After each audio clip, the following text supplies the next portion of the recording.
And welcome to Pete Gindel Stadium in Cantonment. Friday Night Rivals brings us to Tate High School. Hi, everyone. Along with Chad Brillante, I'm Tommy Thrall. It's always fun when Niceville and Tate get together, two top 10 teams in the state, and this is a Tate team very hungry for revenge against Niceville. Last year, Niceville winning 2 games by a combined score of 69-7, Tommy. But this is a Tate team right now, undefeated and believing they have a good shot to win here at home tonight. Should be a fun one. For more on tonight's game, let's welcome in the third member of our broadcast team, Andrea Farrell. Thanks, guys. It's a great night for football. We're excited to be here. We've got 2 of the top 10 teams in the state going against each other. Tate's looking to stay undefeated and go 4-0, while Niceville's looking to secure another win to be 4-1. It's a great night for football. We cannot wait to see the action on the field. Thanks, Andrea. Now let's take a look at our Ace Unlocks keys to the game. Chad, for Niceville, one of the things they're going to need to do is continue to move the ball efficiently and well-balanced. Yeah, this is a high-powered offensive attack led by quarterback Jeff Toney. Very consistent thrower, completed 12 straight passes last week.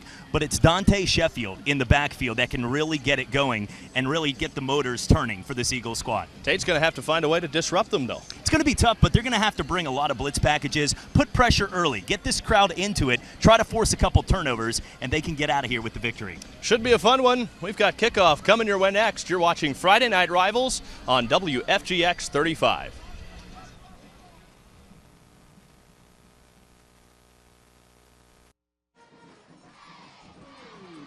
A beautiful night for football tonight, and let's get it started as the Tate Aggies welcome the Niceville Eagles, and Friday Night Rivals is underway. Tate will not bring it out. It's a touchback from the end zone, and Tate will have it to start the game today offensively. Here's a look at that offense, and they're led out on the field by their senior quarterback, Sawyer Smith. Looking at Sawyer Smith in this game, he just committed to Troy to play for the Trojans not too far away. The senior, a dual athlete, very good at baseball as well, but he's got a great running attack behind him with Tompkins and Thompson, as well with Reggie Payne. Look for his key receiver and one of the best offensive lines in the area. So the Aggies will begin with Sawyer Smith out of the shotgun and 3 wide. He takes the snap, looks to throw, and does. The pass, though, tipped, deflected by Scott Armfield, and the pass falls incomplete. The Niceville defense very good this year as well, with a team record 13 sacks this year. Yeah, last week it was a team that really brought the pressure in a 54-21 win against the defending state champions in Bassfield, Mississippi. They're led right in the middle. Watch out for Drew Pinkard to come up with some big plays here tonight for this tough Niceville D. Smith takes the snap and hands it off. He's got a good ground game that he can use at his disposal. And they keep it on the ground with D. Thompson. This is a guy that is one of the most gifted players that Coach Lindsay says that he's ever had the privilege of coaching. Of course, Jay Lindsay's in his first year with the Aggies, at least at the helm. He's been an assistant here for several years. And looking at Thompson, he's a big guy. He's going to go right at you. Very physical, has the size of a D1 athlete. And then Tompkins comes in with the change of pace. So they have both sides of the story when it comes to their running attack. And it's Thompson in the backfield. Smith out of the shotgun, looking to throw on 3rd down. He finds his receiver. It's complete to Reggie Payne, who has the first down. It takes just a herd of Eagles to finally bring him down inside the 40-yard line, past the 35, out near the 38. Payne is Smith's favorite target. You're going to hear his name throughout the broadcast, a senior that's come up with big plays throughout the year. And in the first game that we had here on Friday Night Rivals when they played West Florida, came up with some big plays in the win. And keep it on the ground, pick up a couple of yards, and get it to the 40. And both these teams, Tommy, we're going to see here tonight, balanced attack. A lot of times you see a team like Escambia that has that triple option threat, or a team like West Florida that's going to want to spread it and get up tempo. Both these teams have a very well-balanced attack, and it should be a fun one tonight. Both teams well coached, and 2 of the best teams in the area. Both Tompkins and Thompson flanking Sawyer Smith, and he gives it to Thompson, and he gets it across the 40 to the 41. Before the game, the coin toss with the Marines out there. As always, our Marines coin toss. It was actually Tate that won the toss. They opted to receive and wanted the ball first. So it's going to be Niceville with the ball to begin the second half. Tate trying to score to begin the game. Their first possession, again, it's 3rd down and about 8. Smith shifts Thompson over to his right. He has 4 wide receivers, including his favorite target, Payne, split out to the left. Henry also out that way. Thompson again shifts. And now they're running out of time. And it looks like Tate is going to be forced to use a timeout. I don't think the Aggies were comfortable there. I don't know if they weren't comfortable with the play call or what. And remember, Jay Lindsey was their offensive coordinator the year before. So an offensive-minded coach now taking over for Ronnie Douglas. Knows what he's doing. This is a team that can move the football they have all year long. But it's really been their defense, allowing 8 points per game that's come through. That was a play, as you can see, they're not going to try to get in a track meet with Niceville and their speed. But at the same time, that's an error you don't see from Tate too often. No, they didn't burn the timeout. They just took the 5-yard penalty for delay of game. They throw it, and it is almost intercepted, but the pass falls incomplete right into the arms of Brajon Carr, but he couldn't hold on to it. And the pass over the middle just went incomplete. They were looking for Jake Henry there. Nice play by Carr, and a number of guys from the secondary in on that play for the Eagles. Carr coming through with a big play, the junior cornerback, and it will bring up a 4th down. Nearly intercepted that. They only have 1 interception on the season, ironically enough, and that belongs to Scott Armfield. But now it's time for the Aggies to punt. Evan Lagasse, the junior, has a great boot. He'll be used here to punt. Special teams is one of those underrated parts of the game, but especially in high school, because usually in college and the NFL, the difference between an elite all-conference type player and your average guy might be 5 yards per punt. In high school, it can be the difference between, Tommy, a good 20 to 30 yards.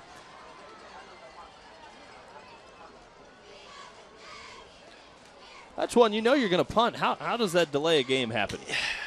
I don't know, and in that case right there, they were talking things over. You see that a lot of times when you're at the opponent's 40 because you want to try to get it in that zone where the touchback is irrelevant.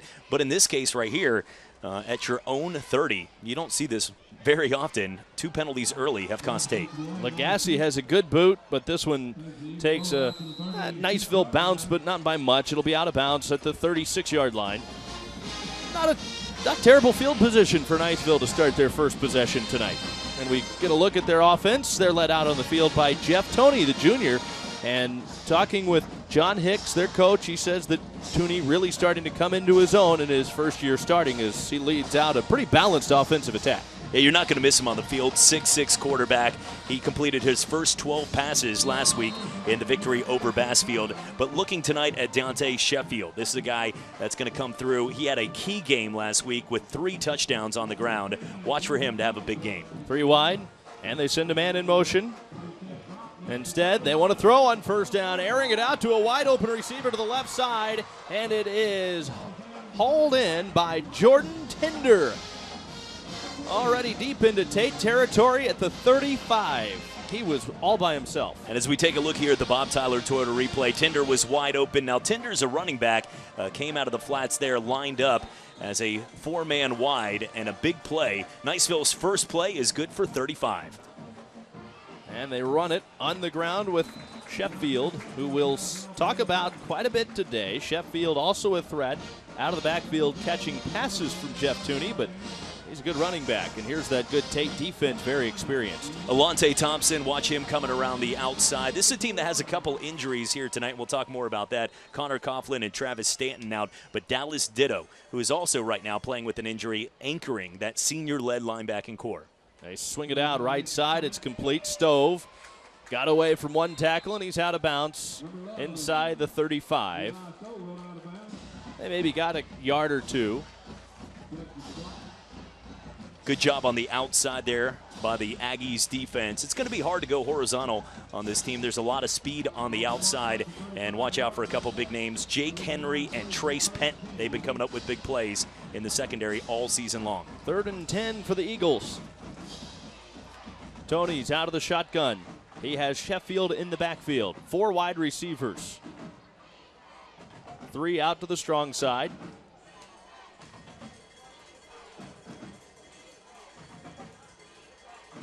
Toney back to pass, looking off to his right, and it's overthrown.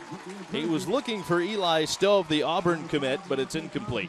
And that's one of those plays right there, Tommy, when you're looking at it, at the 35-yard line, it's a tough dilemma for the coach. Does Coach Hicks decide to pick up 4 or 5 yards, get into field goal range, make it an easier shot, or do you go for it?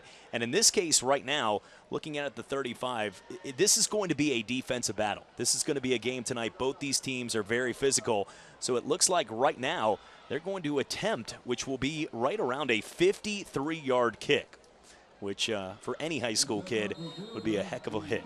Officially, it'll be 52 yards for Connor Slingerland. Slingerland, a senior. He's left-footed. It's a good snap, good hold. The kick up. It's got plenty of leg on it, and it is no good. Just pulled it a little bit to the right. He had plenty of leg, but it falls incomplete. That's a lot of confidence in your kicker right there, as Slingerland trying to attempt that 52-yard shot right there, Tommy, because right now you give Tate back the momentum, and a team that just went out on their first possession, couldn't move the football that well, now really has to figure things out. But now they're going to talk about things, and they're going to move it over to the 20-yard line after the miss. So the Aggies will have it, 1st and 10 from their own 20. As you mentioned, had a little trouble moving the ball on their first possession. Only one play for positive yards. Sawyer Smith, 13 for 21 passing last week. Dumps one off right over the middle, and it's complete. Some big yards here. How about this carry on basically a run play to Alondo Tompkins? And both these teams, you can see early, trust their offensive line up front. These screen passes well designed as we take a look here on the Bob Tyler replay. That was a play where it looked like a couple of the linemen go down, but perfectly designed right there. And Tompkins was waiting, the senior running back, with a big play and a gain of 20. So after the 20-yard play on 1st down, now Smith under pressure, gets rid of a bomb deep and incomplete for Reggie Payne. Good coverage down the field there by Niceville's Travion Anthony. The free safety was all over that because that was one-on-one coverage against one of the better guys in Reggie Payne on this team. But I like the play call. It's 1st down. Why not try to take that chance? Last year, this was a Niceville team that outscored you 69-7. So if you can get an early touchdown, that would be huge here for the momentum and one of the most hostile high schools to play in front of here in Tate. Sawyer Smith out of the shotgun. 3 wide. Fakes the give, fires it right, has the 1st down, and it is complete out to the right side. So a completion there on 2nd down as it goes to Kevin Green. Good job there by Green all over that play and picking up the 1st down. Tate's offense, Sawyer Smith moving the football here with 2 big passes. The outside this time, and they're not able to get much with Tompkins there. Maybe a short yard, if any. Good job in on the tackle there for Niceville coming in to make that play. Nice play by Anthony Merrimon and number 57, Gavin Green, the outside linebacker.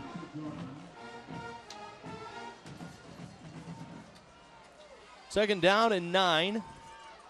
For Sawyer Smith with Thompson and Tompkins in the backfield. Looks to throw, has all kinds of time, and goes deep, and it'll fall incomplete. He was looking again for Kevin Green. He had 3 receptions last week for 36 yards. He has 1 big reception so far tonight, but was a target there of an incomplete pass. Brajan Carr, again, we talked about him making the interception on the first drive. Carr was all over that play, shutting down Green, and it'll bring up a 3rd down here. And this is key. It looks like the Aggies have been able to move the football, a couple big plays. If Niceville can get a stop here, that will be a huge momentum change here with 7 minutes to go in this 1st quarter. 3rd down and 9. Tate with the ball in in Eagle territory for the first time tonight. They're at the Eagle 45. Sawyer Smith to throw it. Being pressured, slips and can't get away. Nearly did, but couldn't get away from the clutches of Charles Yabui. And that's just a great play right there by Yabui coming out the outside, Tommy, because you're looking at a team in the secondary that has really shut down the wide receiving core. He has all the time. Smith has all the time back there to throw, and still Yabui made the play. That was the 1st sack here tonight But I'll tell you what, both these offensive lines have given their quarterback enough time to make the big play. And Lagasse is forced to punt here on 4th down.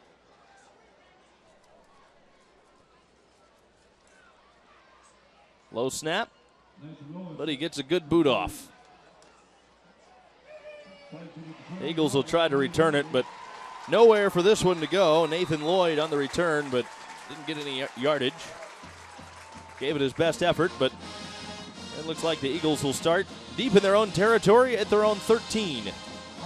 They were able to move the ball on their first pass on their first possession, Chad, but we'll see how they're able to move the ball this go around, and we'll take a look at that possession. No score at our first intermission. 6:16 to go in the first quarter. You're watching Friday Night Rivals. Scoreless tie, good turnout as always here at Pete Gendel Stadium in Cantonment. So we get a look at our Vince Wibbs fan cam here tonight. Chad, so far through the first, I guess, half of the quarter, you look at the way these teams have played defense. That's been what stood out the most. Yeah, both these teams have come up with key stops in big situations, but right now, right out of the gate here, Niceville not slowing things down as the big handoff down the field to Sheffield. And we talked about Sheffield's speed earlier. He had 2 big touchdowns in the first half last week, and this is really the key. Niceville and their offense moves with how Sheffield moves the football. Now Sheffield, he's their leading rusher, 100 carries on the season coming into tonight's action, and he just chewed up bunch of big yards there after Niceville started without great field position. They swing it out right side to Romeo Finley, and it's complete out near the 50. So the Eagles have it out at midfield. That's going to bring up 2nd and 5, and they're moving the ball on their second possession today after the Tate defense held on their first possession, but here they are moving the football. And you can tell right now the Eagles got college talent all over that field. And if you're the quarterback back there, Tony, you don't have to do much. You just need to get the ball into your playmakers' hands and let them create. And you see so far they already have gotten the ball out to the midfield here at the 50-yard line after 2 big plays. Nowhere for Sheffield to go as he takes the give from Tony, and he is swallowed up. Dallas Ditto, one of the first ones in there to make the hit. Yeah, this senior linebacking core is one of the main reasons why Tate has only allowed 8 points per game, which is the best in the area, and still undefeated to start the season at 3-0. Ditto has come up with key plays and a guy that really anchors the inside of that defense. Niceville has been in the state playoffs each year since 2001. They've been a perennial powerhouse. This year in District 3 6A. And that comes with so much support on both sides. They throw it. It's complete over the middle. Eli Stove is free, and he is gone. Touchdown, Eagles. Big play right there, broke open, wide open, and that's really created by the running attack. Sheffield, a couple huge runs, Tommy, and it sets up a wide open play action from to Stove for the big touchdown as we take a look here on the Bob Tyler Toyota replay. So the Eagles, the first to strike here tonight. A handful of big plays for that Eagles offense early. And now on to attempt the point after. It's Connor Slingerland, left-footed kicker. Just missed a 52-yard field goal earlier, and now he pushes the extra point wide of the mark. So it's a 6-0 Eagle lead. Slingerland, you can tell, has plenty of leg, but the accuracy has been a problem for him in his first 2 attempts tonight. It's the Eagles that strike first on a couple of big plays, capped by a big touchdown to Eli Stove. 6-0 Niceville, 4:34 left, first quarter. Niceville to kick it deep. Slingerland's had a little trouble on the, I guess, extra point and field goals, but he's got plenty of leg on the kickoffs as he kicks another one into the end zone, and Tate will have it 1st and 10 from their own 25. And, you know, Tommy, you were talking about both these teams and how much success they've had over the past few years, but it goes back to the tradition of both these teams within the community, starting with the fans, the local businesses, to the parents. Everybody really supports the teams. You can see on the other side there's not an empty seat. And Niceville's not an easy drive either. It's a good hour to get here. But you look at both of these teams, Tate and Niceville, and the whole community on Friday night comes out here. And we got a great team between two rich traditions here on Friday Night Rivals. Sawyer Smith on play action completes the pass to the outside, and the Aggies have a first down as the pass is completed to Jake Henry, the junior.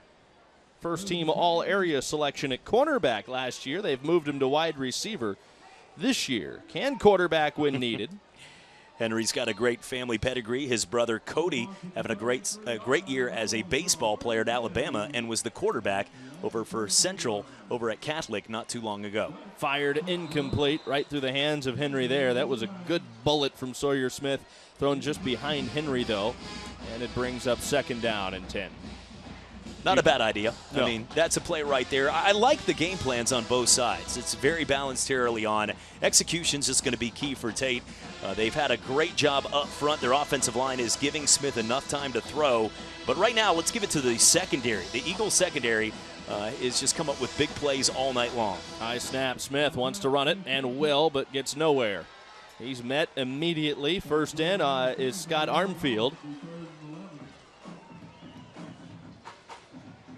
Among their team leaders in tackles, including a couple for loss this year. Now the Aggies once again faced with another third down and long. 3rd and 9, almost 10 to go here for the Aggies. When, as you see here on TV, you can take a look here. The game is very spread out. They're going to use all the field, which as a defender, you have more room to cover, and there's less room to make mistakes. You have to be very, very precise on your execution. And I'll tell you what, this team doesn't miss too many times when they have the big play in front of them. Another big stop. That was a slip right there. So as much as you want to give the defense credit, just an unfortunate play by the running back Thompson, and it'll bring up another 4th down situation. David Couch will get credit with the tackle, but it's 4th down, and once again, the Aggies forced to punt with Niceville up by a touchdown. They missed the extra point. 3:17 to go. We're in the first quarter of play. Good snap, good punt from Evan Lagasse. We've seen a lot of him already. We've not even played a quarter yet. There's a flag for kick-catch interference, even though it's returned by Niceville for a couple of yards.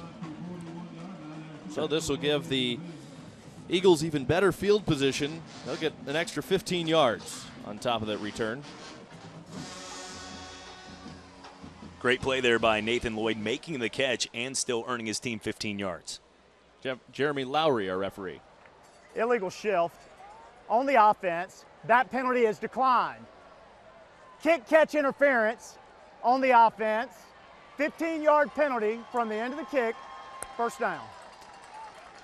So I didn't see the flag for the illegal shift, but it's the big one that we did see, the kick-catch interference that does matter.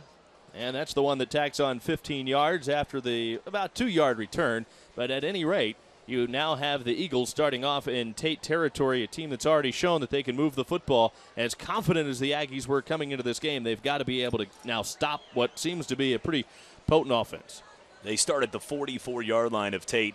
Already great field position, like you said. Expect a couple big runs here by Sheffield, trying to get closer, inching in to that field goal range where they've had a couple chances here already tonight. Sheffield looking for space, and how about that? Didn't look like he had anything, was patient, and still picks up 9 yards on first and 10. You know, this is a point in the game right now. It's still early. It's only a 6-point game, but the mindset is so key when you look at the Vince Wibbs fan cam right here, all the fans out there making the trip on the Niceville side. But, Tommy, right now, if you're Tate, you've got to believe in your team. They believed being undefeated coming into this game. They had it. They've got to keep that momentum going. Sheffield again has the first down and more. Now they're in field goal range as he runs it to the 26.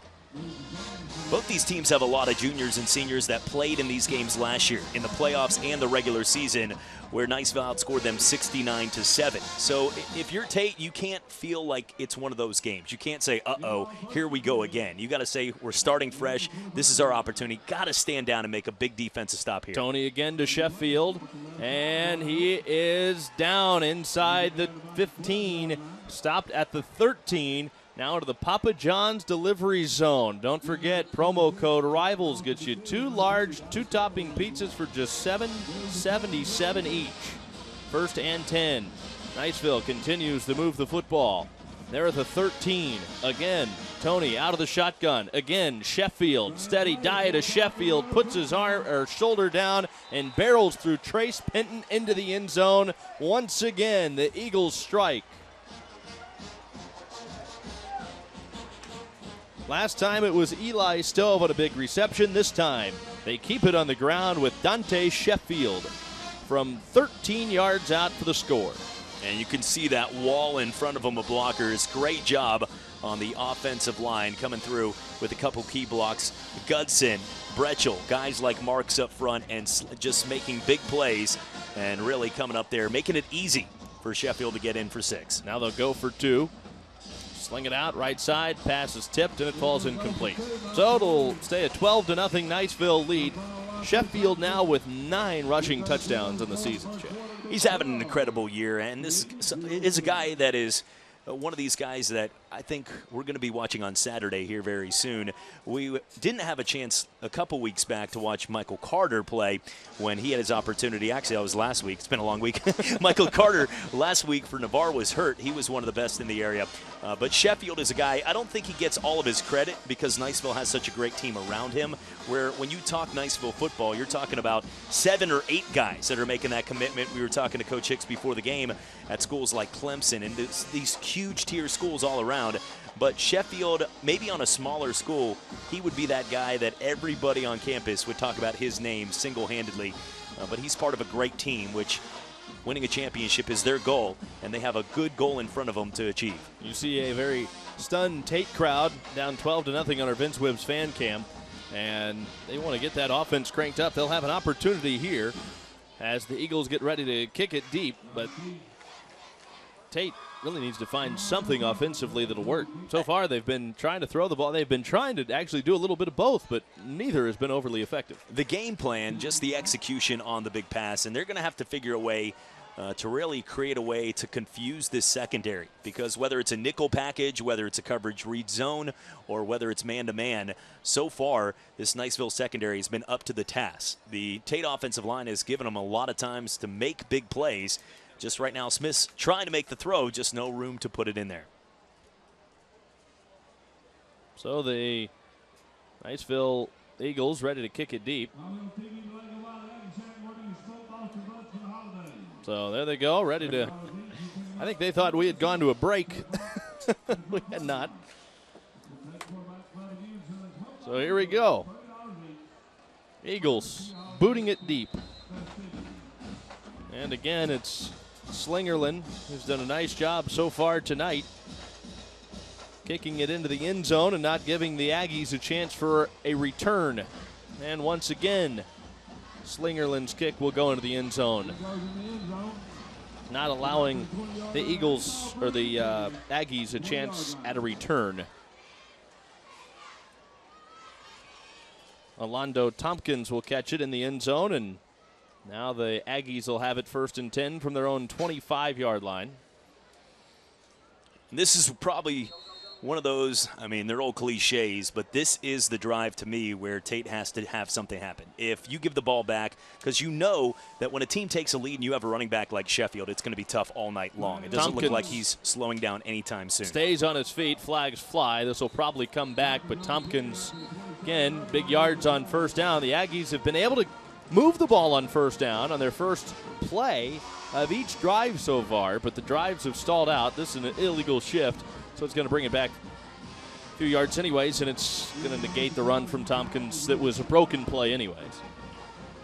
And don't get away from your running attack. They have 2 great running Illegal backs. shift on the offense, 5-yard penalty, replay 1st down. They just really need a guy like Reggie Payne or one of their key receivers like Kevin Green to just come up and become a playmaker. Sometimes it's not always about, drawing up the best play in the locker room on a Thursday. It's about coming and making the big play happen. And at one point, they're just going to have to make the execution and make it happen here for the Aggies offense. On the ground with nowhere to go on 1st down and 1st and 15. That play goes nowhere with D. Thompson. Trying to run the ball up the middle behind Pritchard and Johnson, but right there, nice play in on the tackle. All over it was Scott Armfield, the senior safety. Sawyer Smith Not in there at quarterback right now. They've gone to Rashad Clark. Rashad, under pressure, gets rid of it, completes a deep pass to Reggie Payne. Payne with one man to beat. Payne puts his head down and tries to barrel in. He's got to hang on to the football. It was Scott Armfield trying to strip it from him. But the Aggies, with the play that broke down, and Bashad Clark able to complete the long completion to Reggie Payne. What a play right there, as Bashad Clark looking like Johnny Football back there, scrambling, making something happen. And that's what I was just talking about, Tommy. They just needed something to go their way to get this crowd back into it. That was the play right there. Clark to Payne. So Bashad Clark still in at quarterback, hands it off to D. Thompson. And Thompson with big yards on first down, chews up 7 out to the 20. It'll bring up 2nd and 3. And when you look at this Niceville squad up front, it's not the largest team. Their defensive front, basically, it's almost like they got 7 linebackers in the box. So you can run up forward, and if you continue to use that offensive line up front, you can out-physical them on the line of scrimmage. The pass complete to Kevin Green. They have the first down to the 11-yard line. So the Aggies moving the football with a new quarterback in there. Inside the Papa John's delivery zone, where you can use promo code RIVALS. 2 large pizzas, 2 toppings for $7.77 each, which is always a great deal.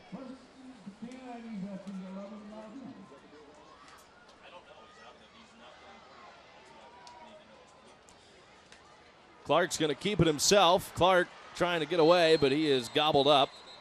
Whistle will blow the play dead. And that will be the last play of the quarter, more than likely, as we're under 10 seconds to play. So it looks like Tate will go to the sidelines and start fresh with a chance right here to try to get some points on the board at home as we head to the second quarter. Yeah, they got to be happy with the way they're moving the ball here at the end of the quarter, trying to get a little momentum back. Niceville, though, up by 2 scores at the end of 1 quarter of play. You're watching Friday Night Rivals on WFGX 35.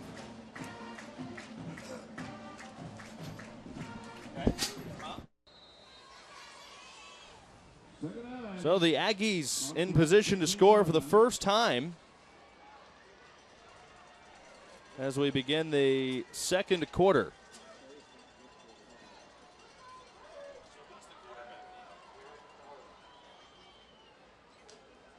Out of the shotgun, rolling out, right side pass into the end zone. It is complete to Jake Henry. Touchdown, Eagles.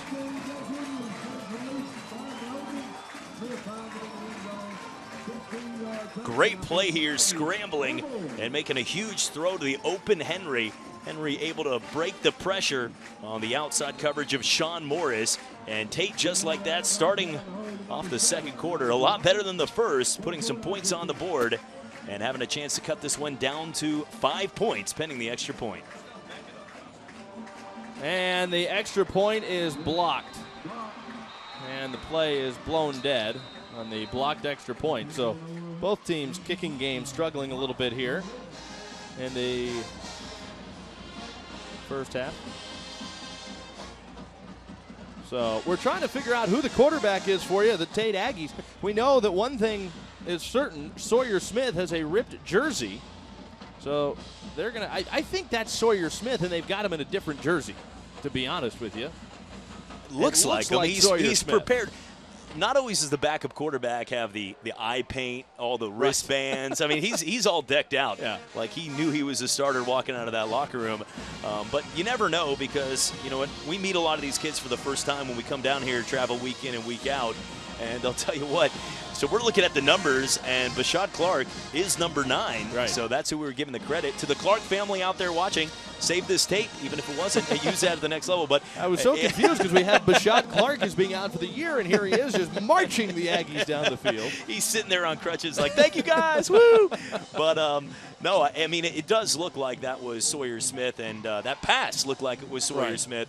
But I'll tell you what, yeah, what a great drive. So maybe that's all. I bet there's a lot of people on the sideline saying, hey, Sawyer, you probably want to keep number 9 on. You're looking pretty good in that number. I want to stick with it.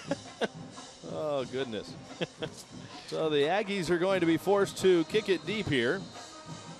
Evan Lagasse getting a chance to kick off for the first time tonight after the Aggies score. Extra points just, we're just not doing the extra point thing tonight. It's kicked into the end zone by Lagasse. For the sake of these players, we'll just cut to commercial break as they attempt it. But no, 0 for 3 tonight in extra points. Right. But when you look at this game so far, that's a team right there that down 12-0 on the ropes at home. It shows why this team's 3-0, why they're poised to have a great season. They're able to rebound whoever at quarterback, if we believe it's Sawyer Smith, but making a great drive. I mean, some huge plays, and that wasn't easy. We were talking about execution. They made things happen. Niceville wasn't allowing anything simple. They're not going to allow you to break a 50-yard hole. You're going to have to make something happen on your own, and that's exactly what the Aggies did. Huge touchdown there. As we take a look at the Vince Wibbs fan cam and our good friend Mr. Whataburger down on the sideline. Yeah. You got some burgers for you? Could go for one. Anyways, we'll see the Niceville offense. One thing we know is it's Jeff Toney at quarterback. Didn't have any burgers, but he had a shake for you. Actually, it's not Jeff Toney. Tyler Russell's taking over now at quarterback. They split the time. Both of them will spend time at quarterback. They've both played in all 4 games this year. And it's Russell that'll get the reps here. He's a senior.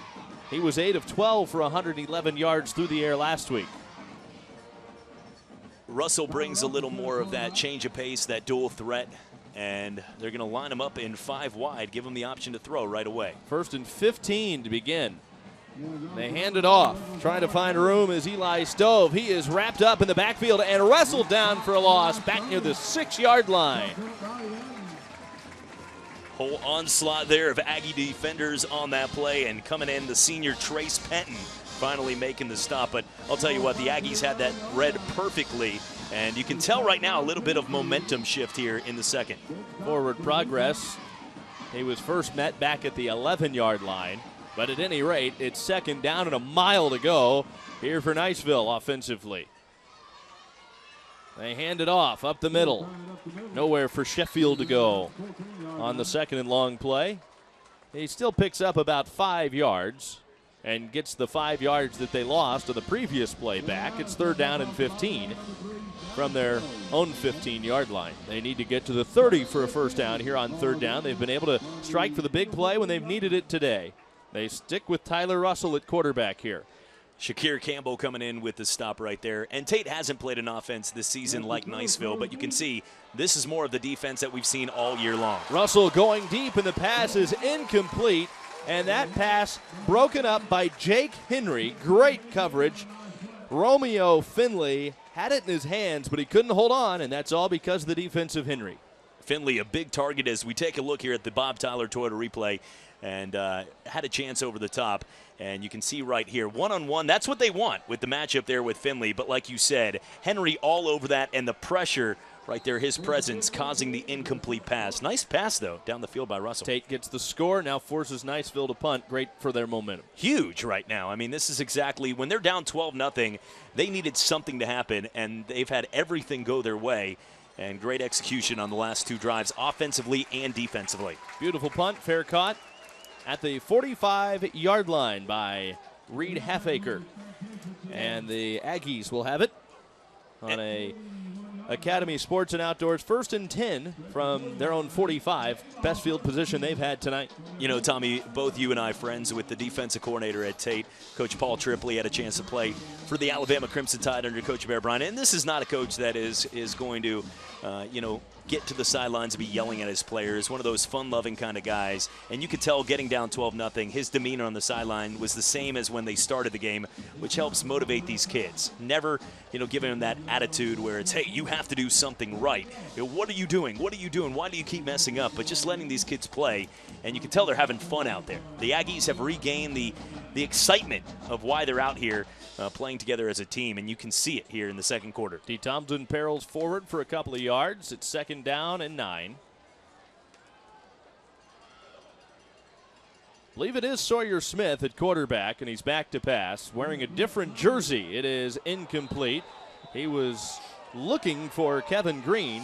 The Aggies wanted pass interference because they felt as though Sean Morris had a hold of Green's jersey, but the pass incomplete, no flags. It'll bring up 3rd down and 9. It looked like just Morris had good coverage right there, step for step.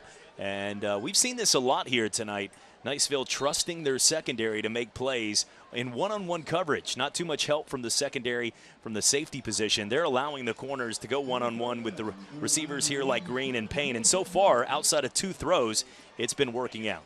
It is Sawyer Smith at quarterback wearing number 9. Sorry for the confusion earlier. Smith back to pass, under pressure, slips, got away, flag flies. Smith gets rid of it, and it'll be incomplete. And now they'll throw a flag for intentional grounding. Now, the Aggies are going to contend that it got back to the line of scrimmage and that Smith was well out of the pocket. But regardless, we're seeing a flag for intentional grounding and perhaps a flag in the area of where you'd expect holding. Yeah, and we're going to get the call right now. There is holding on the call and intentional grounding. They're going to decline the holding call because intentional grounding, you lose the down. So I know Coach Lindsey's out on the field right now talking things over because, like you said, the ball, the 2 things it has to be is you have to be outside the pocket, as you said, and it has to get back to the line of scrimmage. It looked like both those things happened, but it looked like at that point it's not the call right now from the on the offense. Penalty is declined. Intentional grounding on the offense. 5-yard penalty from the spot of the foul. Loss of down. 4th down. I feel like Jay Lindsey has reason to argue with that. I'd be curious if it did get back to the line of scrimmage. I think that was the only thing that was. It did. I mean, he's taking a little bit of a stroll right there. Now, the referee has the option if he feels that it was intentionally thrown to the ground without any chance of trying to even look to a receiver. I think they were arguing that he was inside the pocket. Very close in that situation. Evan Lagasse, the place kicker, also a good punter. And he gets a good punt away. It'll be hauled in at the 37 and met immediately. Nathan Lloyd, he's tackled. Actually probably lost a couple of yards from where he caught the ball. Back to the 37. That's where the Eagles will start this possession, 1st and 10. Great job there. All over the play was Carlton Campbell coming in, the senior, to make the play on special teams. I'll tell you what, both these teams on punt return coverage, special teams tonight, have done a great job not allowing the teams to break it. And that's huge. In a close, tight game where both these teams are defensively sound, you don't want to give the easy touchdown. You work too hard to get a 3 and out. So a good job there on the coverage by the Aggies.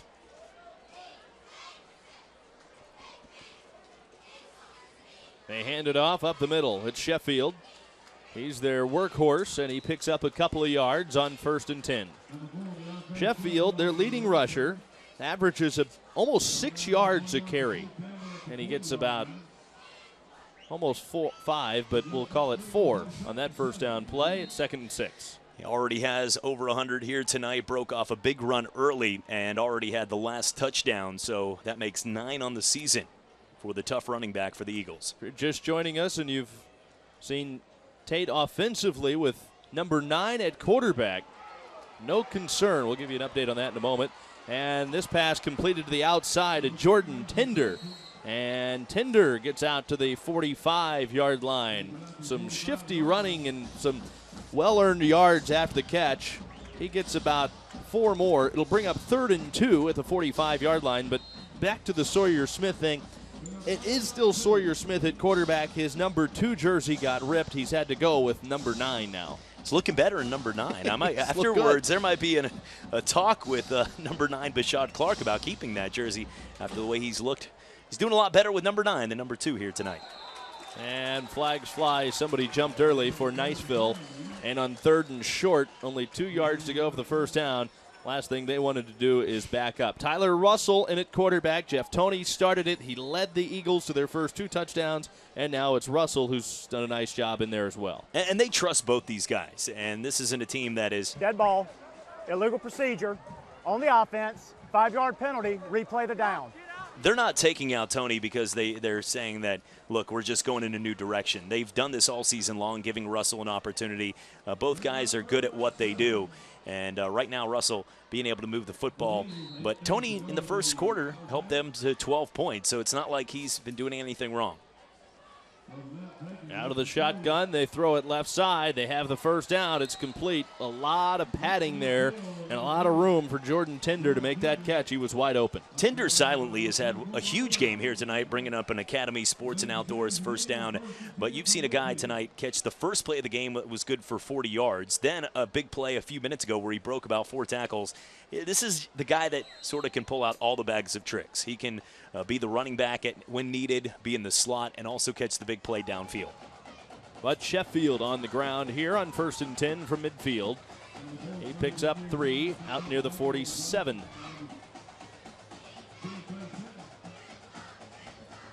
Give him 4 to the 46.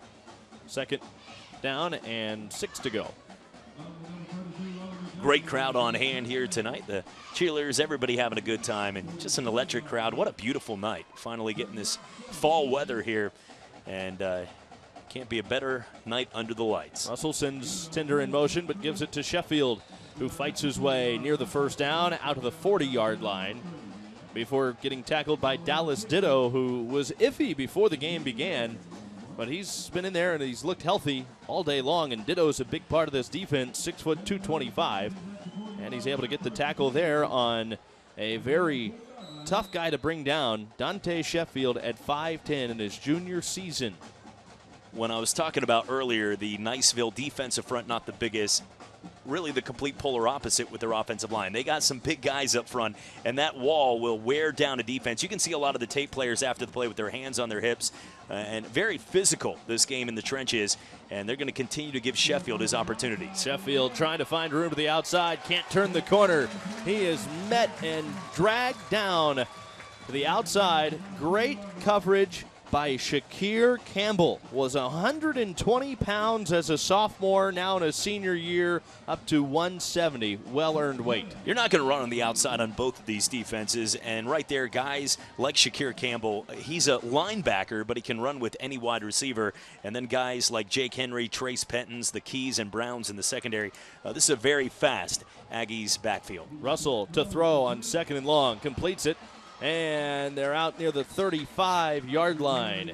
Still a little ways to go for the first down. Romeo Finley, he's been the leading receiver this year. He's got a lot of Division I interest, including Clemson. South Carolina's called about him, but it's 3rd down and 5, maybe 6 here for Niceville. And that's one of the tough things about this Eagles offense is most teams you can rely on the 1 or 2 guys. We mentioned them throughout the game. With Niceville, you've got Finley, Tinder, Sheffield, guys all around to worry about, and 2 quarterbacks that can get it done. Russell's out of the shotgun. It's 3rd down and 6 to go.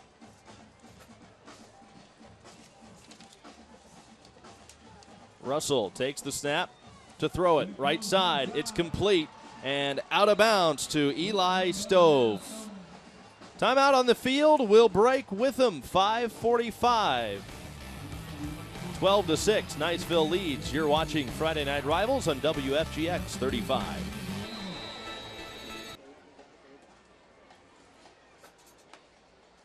Niceville trying to move the ball down the field and make it a 2-score game once again. Tate defense trying to hold, but the Aggies facing a 1st and 10 for Niceville from the Aggies 29. Russell out of the shotgun, throws deep left side. It is incomplete. Getting a hand up there, Monty Brown, to get in the way of Jordan Tinder, the intended target on that deep pass. Yeah, the senior corner right there, Brown. Great play because Tinder's made big plays throughout the night. Already 3 big receptions right there, one-on-one coverage, and that could have been one to really just take the crowd out of it. A nice play on single coverage there by Monty Brown. So it's 2nd and 10 for Niceville. And that's where, if you're going to take the strike for a 30-yard pass over the top, do it on 1st down. Give your team that shot. Now get back to 2nd and more than likely hear a run. Sheffield gets the carry on 2nd and 10, gets a couple of yards, but it'll bring up 3rd down and 8. You go back to the kicking game, and Chad, they've had a little trouble with Connor Slingerland so far tonight. Typically, you'd figure that they're probably in field goal range here, but now maybe that's not so much the case. Well, Slingerland obviously is a guy they trust because they put him out there for a 52-yard shot, which a lot of high school teams would never even fathom. So in this case right now, you're sitting there at the 27-yard line. Tommy, that would make it a 44-yard attempt. So if they don't get it here, you would expect to make it a 9-point game and a 2-possession game. You'll definitely see Slingerland. Russell to throw. Over the middle, again, a wide open receiver reaching for the end zone, Trey Diggus, but he's going to be just short, but it's still a first down to the 1-yard line for Trey Diggs. Yeah, big play there by Diggs. And this is a guy, as we take a look here at the Bob Tyler Toyota replay, he's just another option that they have to go to. The big receiver. These are some tall guys out there as targets. 6'4". We've already seen 6'5", 6'2", and a 6'6" quarterback. A nice play right there. Trey Diggs taking it into the Papa John's delivery zone. Promo code RIVALS gets you 2 large pizzas for $7.77 each. Handoff up the middle. Sheffield is in for the score. Sheffield with his second rushing touchdown of the game. Niceville will make it a 2-score game. That's his 10th of the season, and once they get down there inside the red zone, it's all Sheffield behind that great offensive line, and you can see it right there. Good job getting behind the guys up front, right behind David Jackson, Matthew Marks, and Donnie Bretchel for the touchdown. And now it looks like the Eagles want to talk things over here, so they'll take a timeout. We'll break with them. It's the Eagles on top, 18-6. That may not be what that says, but that's what the score is. 18-6, Niceville for the second quarter. So Niceville just scoring. Third touchdown of the game. They've had a little trouble in the point afters. One failed 2-point conversion. Now they keep it on the ground with Sheffield as they go for 2. Sheffield diving for the end zone, but is stopped just short. So once again, they failed to convert. Missed extra point, 2 failed 2-point conversions. And now Tate will get the ball back, trailing at 18-6. Dante Sheffield's been a workhorse today, but unable to find the end zone there for the conversion. Yeah, good call right on the goal line there. His knee was down right before trying to reach the ball over, and that was a tough play right here. But so far, you talk about the little things, special teams here tonight. On extra points, Tommy, both these teams 0 for 4 here combined. So that might be something, if you look back at the end of the day, could come back to bite them. But at this point, it looks like Niceville able to regroup after allowing that touchdown, and that was their best drive. To me, the best drive of the night, because it ate up about 6 minutes off the clock. Right. You were able to move the football, and you went back to your roots with Sheffield running it up the middle. Couple strikes through the air. Sheffield primarily on the ground, doing a lion's share of the work there. Now we'll see if Tate can answer. They scored after the last Niceville touchdown, got him back into the game.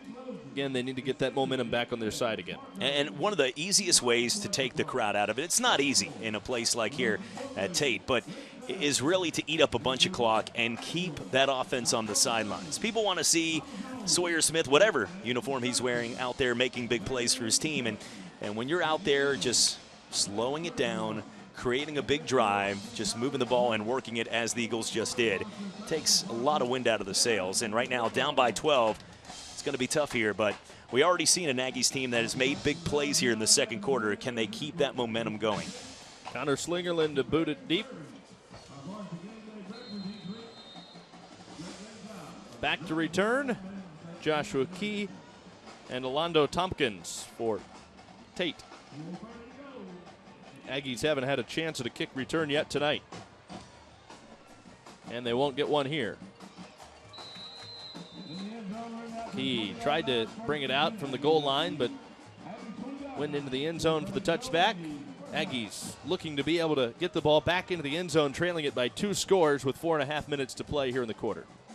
Actually, in the half. Plenty of time to move the football right now. All it takes is one big pass to get you guys back into this, as we've seen from the Aggies here tonight. But Niceville is, like we said, they're not a defense that's going to beat themselves. You have to make the big plays happen. You have to try to create your own plays, and that's what it's taken. It's taken Sawyer Smith rolling out and trying to wait until his receivers have been able to get open.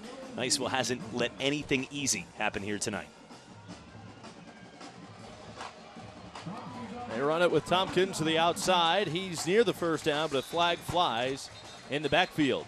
And it's going to be a hold. A great run out there, but it looks like that wide open space on the left-hand side of the football field was opened up by the hold, and this will be coming back.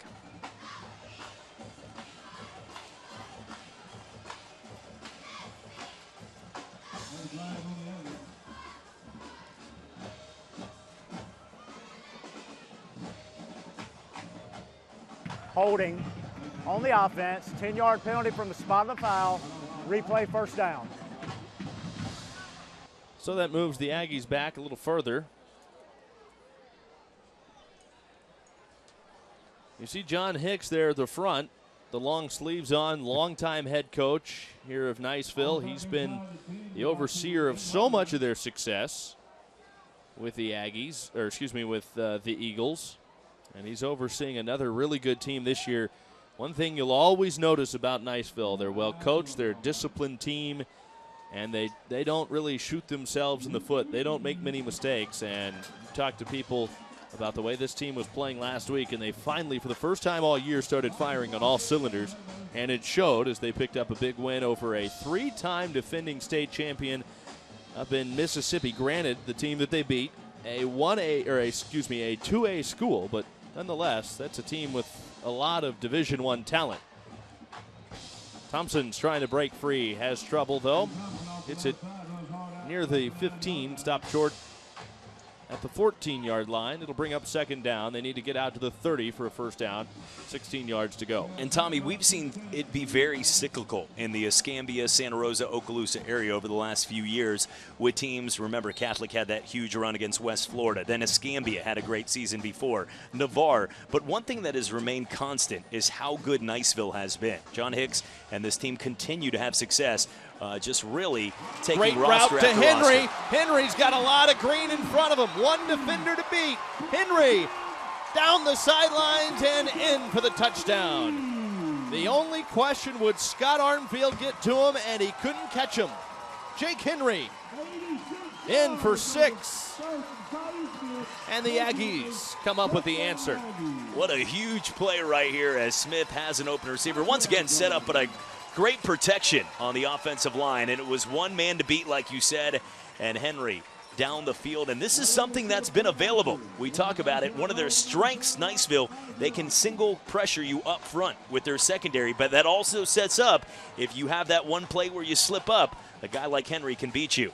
And we have the first extra point that is through the uprights. So the extra point is good after the 86-yard touchdown completion from Sawyer Smith to Jake Henry. Aggies are still down by a score, but a good answer for this Tate team, something they needed to get the momentum back on their side. Big play right there, cutting it down to a 5-point game. Unreal, because you think about this, how Niceville's come in here and the way they've worked the ball down the field. Most of these teams would be getting a talking to at halftime, down probably 4 scores. But Tate just continues. They're not giving up. This is a team that is undefeated for a reason. They believe, like we talked about, this is a team that went in like last year, losing 2 games by a combined 69-7. This is a team that really, truly believes they're never out of this football game, and you can tell tonight. 18-13 now. And the Aggie fans with something to cheer about after that score, making it a 1-score game. Now, Niceville will get the ball to start the second half, so that's something to keep in mind. They get the ball back here, so they have a chance to really open up a nice lead here if they're able to capitalize on their next 2 possessions. This is a big possession for both teams, because with 3:23 left, if you're able to get a 3 and out, Tate could build on the momentum and get another opportunity. But we just saw Niceville on their last drive eat up 6 minutes. Can they move down another one of those methodical drives using Sheffield and that balanced attack and at least get some type of points out of it? Lagasse booting it deep, and it is out of the end zone once again. Romeo Finley with no return. He gets it in the end zone, and now it'll be Niceville starting from their own 25-yard line. 3:23 left in the half. Jay Lindsey's defense has shown up at times when they've needed it. They need a stop now, and they'd love a quick stop, chance to get the ball back and maybe try to tie it up at halftime, or at least, well, they'd take the lead if they could get the score, get a touchdown. heading into halftime. And I think if you're Niceville, there's no reason to panic here early. You're going to still see Sheffield get a few touches. This isn't a pass-first type offense right now with 3:23. You got plenty of time left, and you've got 2 of your timeouts remaining. So I believe they're going to continue to pound the ball with Sheffield here early on. And back in there offensively at quarterback, it's Tony, but he is gobbled up. First in, Shakir Campbell, the senior, with the big tackle and sack. Well, and like we said, there's no pattern to who's going to come in when we see Russell or Tony. Russell just led him on one of the best drives here of the night, and now Tony came back in. Tony had a first drive that led him down the field 90 yards for the touchdown. So they're just giving both of them a breather, an opportunity to be fresh, and using this to their advantage here with both quarterbacks. Tony handles a majority of the workload at quarterback, hands it off. This time Sheffield with nowhere to go. Got back to the line of scrimmage before he was stuffed. And you look at it now, under 3 minutes to play here with 2:37.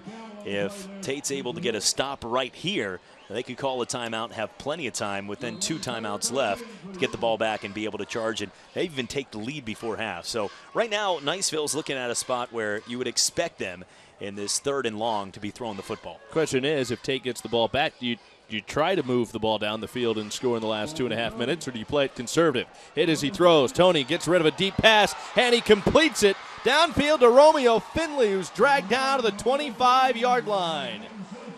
Jake Henry was there to make the stop, but Finley on the huge reception from Jeff Tony, who was drilled as he got rid of it. Or that happens, and you scratch what we were just talking about with Tate being on the field. What a play right there down the field. You can see the arm strength of the big 6'6" quarterback as Finley open on that one, and a great catch over the shoulder. Not an easy play under the pressure on what's at stake there, but like you can see, that's a heck of a throw there from Jeff Tony, the 6'6" quarterback, coming up with a huge play, and a play that sort of, like we said, Tate wanted the ball back, had an opportunity. Looks like now that's sort of out of the picture here with less than 2 minutes to go here when the snap goes off. Tyler Russell back in at quarterback now for Niceville after that big completion from Tony. They hand it off. Sheffield has room. Sheffield slips a tackle and can't get away as he's down to the 10. Josh Key in there to bring him down. Key made a touchdown-saving tackle there, but not before. Nice play there by Sheffield, getting it into the Papa John's delivery zone where you can use that promo code RIVALS. 2 large, 2 topping pizzas each for $7.77 each. And great deal right there. Use that promo code RIVALS at Papa John's. Better ingredients, better pizza. So it's 1st down and 10. Just a little room to work with. They need to get it inside the 2 for a 1st down. Sheffield takes the handoff. Sheffield waiting, nowhere to go. He's stuffed by Alante Thompson.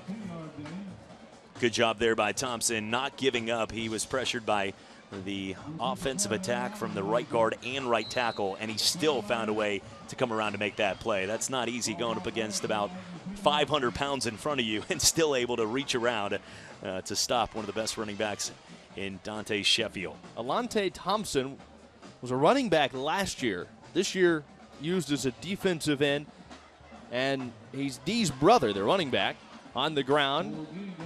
This time left side with Sheffield. He barrels forward awfully close to the 1st down. He's inside the 5, still with a couple of yards to go for the 1st down, but it's 3rd down and 3 near the 5. And this clock now is ticking down to 35 seconds. Both teams have 2 timeouts left, but they're letting it go down here, saying, look, and now John Hicks is screaming. You can see he's not a happy camper. He was screaming timeout for, well, I'd say a good 15 seconds on the sidelines right there, finally getting the call. But that's unfortunate there because now with 22 seconds left, it's not going to be easy here. You don't have as much of that leeway to make the plays. Yeah, he is. It just gives you a little more breathing room. It's not the end of the world. Certainly likely that they could punch it in here anyways, but he's a fiery coach. There's a reason he's had so much success at Niceville, and certainly good reason for it. Niceville with 1 state title under their belt. That was back in 1988 when they were a 4A school under Frank Sorrells. Of course, they've been state runner-ups over the last few years on a couple of occasions. Back in 2009, they lost to Dwyer out of Palm Beach, and John Hicks was at the helm then. He was also their head coach just a few years ago in 2013 as a 5A school when they lost again to Dwyer. So they haven't been state champs. They haven't brought home the hardware since all the way back in 1988. They're hungry for another state title. They thought maybe last year would be the year, but once again fell short. They've had some other teams that have had a lot of success. A series of successful programs at Niceville. In Niceville, I had a chance to live over there in the Fort Walton Beach area and had a chance to go to a few of the Niceville games. I remember moving to the area because I'd never seen high school football like that, and you drive down the road and you see their stadium and the support they get from their crowd. It's amazing week in and week out. Great job on that pass being broken up. Dallas Ditto teaming up with Reed Halfacre to knock that pass out of the hands of Jordan Tinders. It falls incomplete from Tyler Russell, and now the Eagles look like they are going to attempt a field goal to get some points on the board here heading into halftime. And at that point, it's the right move. It's not one you can tell that John Hicks wants to do when he has a running back like Sheffield, but you have to get points out of this drive. You look at the clock, taking an 8-point lead, especially with the way the extra points are going, you feel pretty comfortable up by 8. You got to find a way to get some points out of this.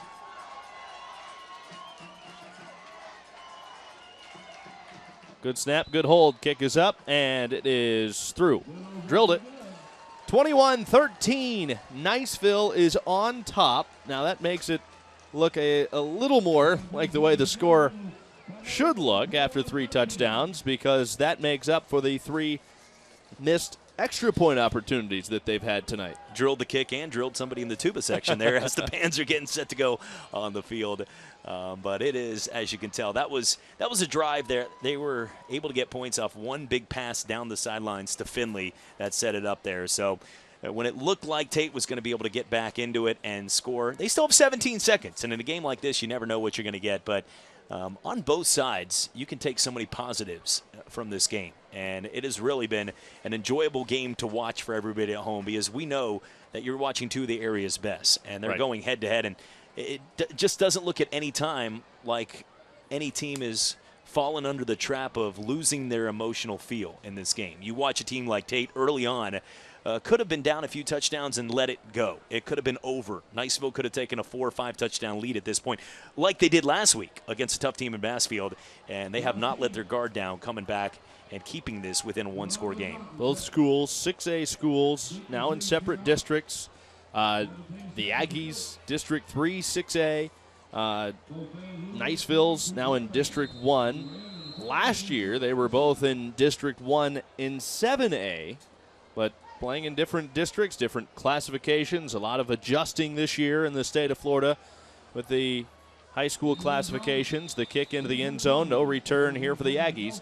They have 17 seconds left here in the half. They'll probably take a knee and go into the halftime down by a touchdown and a 2-point conversion. Triple option throw right here. This is where it happens. The triple Looking reverse. ladder, maybe? I mean, I don't see Boise State running out in the field anytime soon. Where's the oop-de-oop when you need it? No, at this point, I think, you know what, I've always said maybe try something here where you don't have to throw or do anything stupid, like we said. But at the same time, maybe one run, if he breaks it, gets lucky. Right. But a knee wouldn't be one of your best athletes and let him go. A knee wouldn't be a bad idea. And they're probably going to take a knee. Looks like it's going to be it. What it appears that they want to do. I think Sawyer Smith is back in his comfortable number 2 now.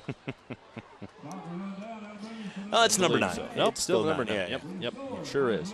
So they take a knee. That brings us to halftime. Tate trailing it by a touchdown and 2-point conversion. Niceville leading by 8.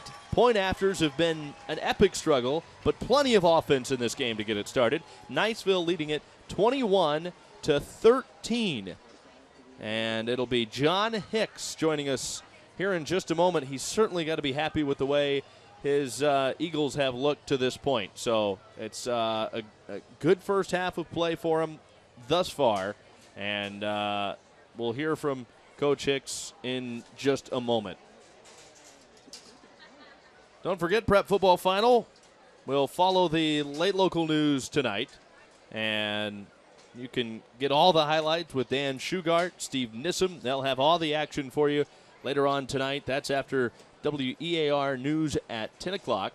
Prep football final, of course, as it always is on Friday nights at 11 o'clock. So should be a great show. A lot of good football games. Big area games, yes. Not just our game tonight, but a lot of big area games. Of course, we will hear from Steve Nissom coming up during our halftime show. So Pine Forest, Milton, Catholic has a big game against PHS, and just to name a few of our big games. Let's now send it down to Andrea, who's standing by with John Hicks. Thanks, guys. I'm here with Coach Hicks. Coach Hicks, what did you really focus on this week in practice for preparation for tonight's game?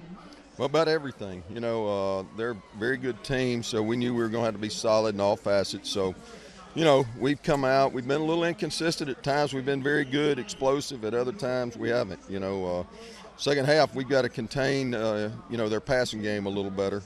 And we did a terrible job there, time management at the end. So we've got to correct those things.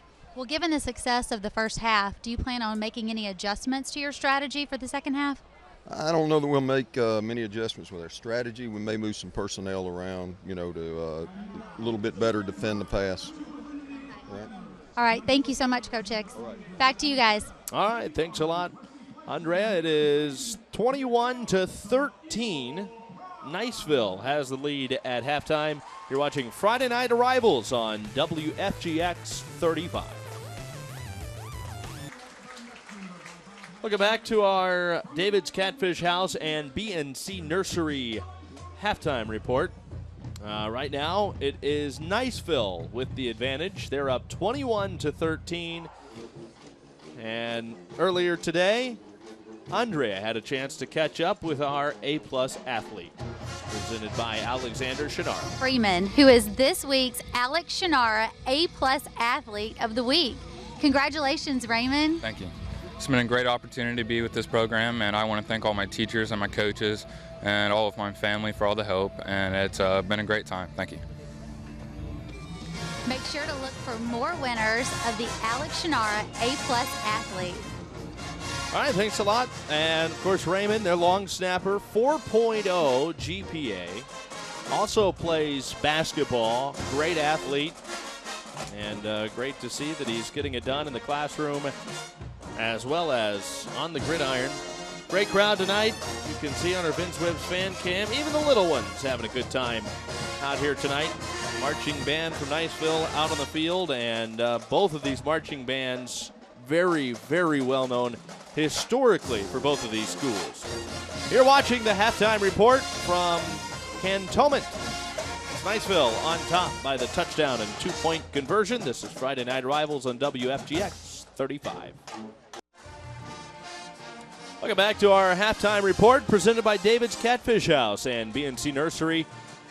Right now it is the Aggies down by a touchdown and two-point conversion. Chad, they came in with tons of confidence, but I think Niceville did a nice job to kind of squelch that and grab the momentum early. Down by 12 early, this could have got out of hand, but they were able to drive the field, get a huge touchdown, and get this game right back to a, like you said, a one-score game. It should be an exciting second half with both these offenses being able to make the big play. Steve Nissom's in the studio. Of course, he's got a lot coming up for you on Prep Football Final tonight at 11. Here's a preview of what you can expect. It is the final week before we dive fully into district play. A bunch of teams trying to keep early momentum going. The opposite for others. Milton, a surprising 4-0. Best start for them in 6 years. They've been led by a powerful running game, scoring more and more points every week. They can't throw it as well. 42 points Friday against Catholic last Friday. No doubt their toughest test tonight against 3-1 Pine Forest. A last-second loss to Choctaw, their only blemish. The Eagles, featuring lots of athletes, took some lumps as young starters last year. They seem to have turned a corner, led by dynamic quarterback Xavier Salisbury. Navarre also trying to make it 5-0 tonight. The Raiders ranked 7th in the state in 6A, overcoming the loss of star running back Michael Carter a couple of weeks ago. They pulled out a thrilling win over Choctaw last week to make it to 4-0. They visit Fort Walton Beach. The Vikings coming off their first win under Tommy Johnson. Speaking of coaches, T.R. Miller's Jamie Riggs going for milestone win number 300 tonight. His Tigers host cross-county rival Atmore. Riggs in his 30th season, so we're talking an average of about 10 wins a year. Pretty special.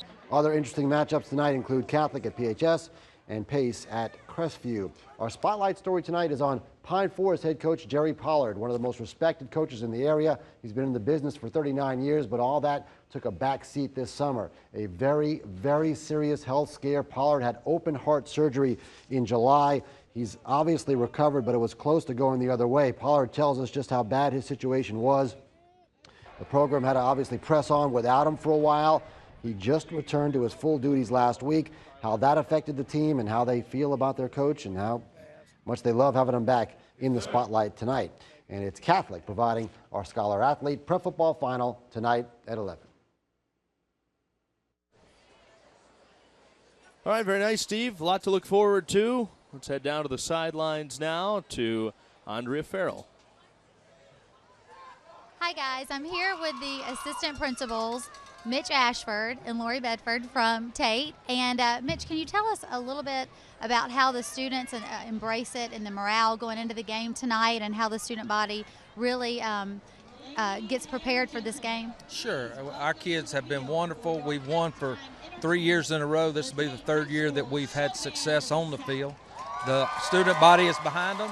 The faculty is behind them. The community is behind them. As you see, the support we have. And everybody at Tate is excited about the rest of this year as we get into district and try to play for another district championship. Okay, thank you. And then can you tell me a little bit about your school and the exciting things that you've got going on? Yeah, we are definitely a family striving for excellence. If anybody knows, it's wonderful to be a Tate Aggie. There are 224 students, or actually 2,024 students, and there's 160 staff members. It is family. We're all individuals that come through that gate, but once we are here, we take care of each other. As far as academics, we have AP classes, DE classes. Last year's senior class, we had 66 kids that graduated with over a 4.0, and over 50% of the class graduated with a 3.0. You know, our bands excel, our music programs excel, so clubs and organizations, so it's exciting to be an Aggie. All right, thanks, guys. Back to you. All right, thanks a lot, Andrea. Well, here we are, 21-13. It is the Tate Aggies looking up at the Niceville Eagles. Number 10 Eagles against number 6 Tate. We're at the half on Friday Night Rivals and WFGX 35. Halftime report brought to you by David's Catfish House and BNC Nursery, the show band of the South here in Cantonment at Tate High School, wrapping up another tremendous performance. Both of these schools with rich histories, not only on the gridiron with their football programs, but also with their marching bands, and both putting on tremendous shows. I mean, just massive bands, and both have done an excellent job at halftime tonight. On the field, what a thrilling game we have had tonight. It is Niceville up by a touchdown and a 2-point conversion. Niceville wasted no time tonight getting on the board. They scored early in their second possession of the game, and the Aggies, it took them a little while to get their offense going, but they've been able to attack, as we heard Coach John Hicks talk about, with the deep ball. Yeah, you talk about the deep ball. Right there, Sheffield, a guy already that has been able to get into the end zone here tonight. But you look at this team, just well-balanced and using that running game to set up the play action, as you see right there, as Eli Stove breaking for the first touchdown of the game. Missed extra point here, made it 6-0 Niceville.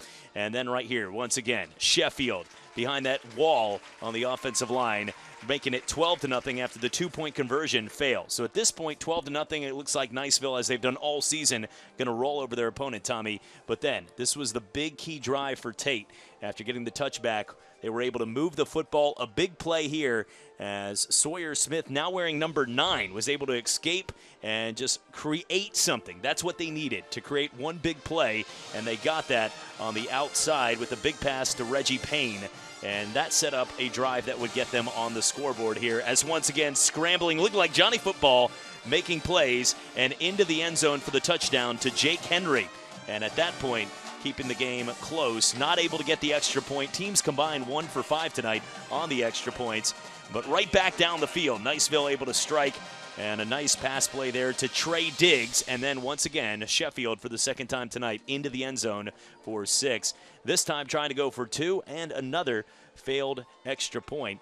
But you look at it, this is where Tate struck back. This is a team not going down, found Jake Henry on the sidelines, and for the second time tonight, Henry dashes down past the 20 into the Papa John's delivery zone and into the end zone. And that's where we stand right now, as right before halftime, that was the extra point right before halftime. Niceville is able to tack on 3, and that's where we stand, 21-13. The Aggies trailing by 8, but still in this game in a hard-fought effort. One thing they're going to have, their defense is going to be tested right off the bat because Niceville gets the ball to start the second half. And we'll have the second half coming your way. We'll take a look at some numbers when we come back. You're watching the Friday Night Rivals halftime report on WFGX 35. Take a look at some of the numbers. You see the score there at the top with Niceville on top, 21-13. Time of possession's been really even, but Niceville really shifting that scale, tilting it back in their favor with that big drive to score their final touchdown before the half. But other than that, you look at the big discrepancy so far, it's the yards on the ground. A great game tonight for Tate Sheffield. He's really, I think, been the difference maker. Well, it has. So you look at here, time of possession and turnovers are the two stats. If you didn't look at the score alone, you can look at time of possession and turnovers usually and see who's winning. And both these teams about as equal as you can get. The difference between about 28 seconds is all that we have here tonight. But the real difference when you look at this, both teams able to move the ball with the passing game, but it's really been Sheffield with those 119 yards on the ground. Yeah, the passing yards don't offset the discrepancy on the ground game. Back downstairs to Andrea. Hey guys, I'm here with Coach Lindsay. Coach Lindsay, can you tell me what adjustments you're planning on making in the second half? Not really adjustments. We just got to play better defensively. We're giving them both run and the pass. We got to take something away. Got to get a stop here and there. Once again, it's a one-possession game. That's just what I'm preaching to the guys right now. It's one possession. Stay in there. Offensively, we got to get the running game going some. Stop relying on big plays. And coming into the game, you were 3-0. What was your big focus this week in practice? Well, you're playing Niceville, so it's going to be this kind of game. So focus. We're trying to win a ball game. We're trying to get better. Okay. All right. Thank you so much, Coach Lindsay. Back to you guys. All right. Thanks, Andrea. It is 21-13 in favor of Niceville as we get ready to begin the second half of play here tonight. It has been a thrilling first half. We looked at the numbers, and you can't really say enough about how good Tate Sheffield has been. The one thing I will say for Tate's sake is the fact that their offense really seemed to be getting cranked up behind Sawyer Smith. I mean, that was good to see Smith kind of get the ball rolling. The dual quarterback, interesting to see so far for Niceville. It's worked out pretty well. Both have been very effective. Well, Russell's a guy that comes in and he's a senior. He's been there, done that before. Then you have a guy in Jeffrey Toney who looks like an NFL-type quarterback at 6'6", that made a huge 60-yard pass over the top to really set up that field goal before half. So they trust both guys.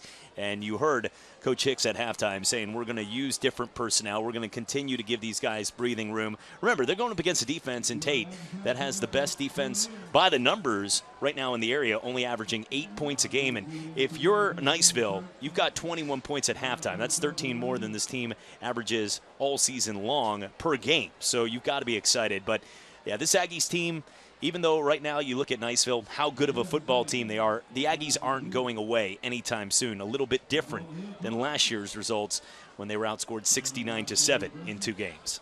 They come out, get a stop here to begin the second half. Boy, I think we could be settling in for a really exciting second half of football. Look at the misters over there. We could use that up here. Yeah, that'd be nice. Yeah. AC seems to be the big fog. All right, it'll be Niceville to get it as the Aggies kick it deep once again into the end zone. We haven't seen a kickoff returned yet. They've all been into the end zone. So it'll be 1st and 10 for Niceville from their own 25-yard line. And we'll see who comes out at quarterback to begin this second half. Will it be Jeff Toney? Will it be Tyler Russell? We'll see who it is to begin the half. And on the other side, will it be number 9 Sawyer or number 2 Sawyer? You never know. All right, it is Jeff Toney that leads the Eagles out onto the field at quarterback. He does have Sheffield in the backfield. Toney awarded the job right there. But Handoff to Sheffield. Be here all night, folks. Picks up big yards up the middle for 6 right off the bat on first down and 10. Sadly for our viewers. First play from scrimmage goes for maybe 7 yards. It'll be second down and 3. Sheffield picking up 7 on that first down play. Tony again to Sheffield. Finds space to the outside. Sheffield gets a block and out of bounds at midfield. Another big run for Sheffield. The thing about him, he just makes running look so easy, doesn't he? He does, and what a great block up front by Romeo Finley. And this is a guy that is getting looks like we talked about from D1 schools. And this is a play right here. You look up front. Great cut right there. Great vision by Sheffield. But he's able to pick up an extra 15 yards because of the block by Finley. If you're going to play at the next level, you have to do the little things like that. And Finley showing off his skills not only as a receiver tonight, but as a blocker as well. Eli Stove on the outside picks up positive yards and is out of bounds to the 45. 5 yards on that pass completion to the outside to the Auburn-bound receiver. Stove was one that got things started here tonight with the 20-yard touchdown, and it does look like we are coming back here on this one. I don't know where it's at, but apparently it's out there somewhere. I don't see any flags on the field. It was along the Tate sideline, and it's going to be a hold. That new camo green flag they're working down there. So the hold against Niceville pushes him way back now to the 40.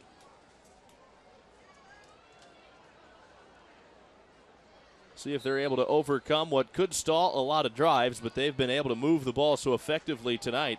Uncharacteristically, 7 penalties so far in the game on Niceville. The handoff up the middle with Sheffield doesn't go anywhere. Sheffield working right against Dallas Ditto. This guy is a tackling machine. He was in the top 2 in the area last year in tackles.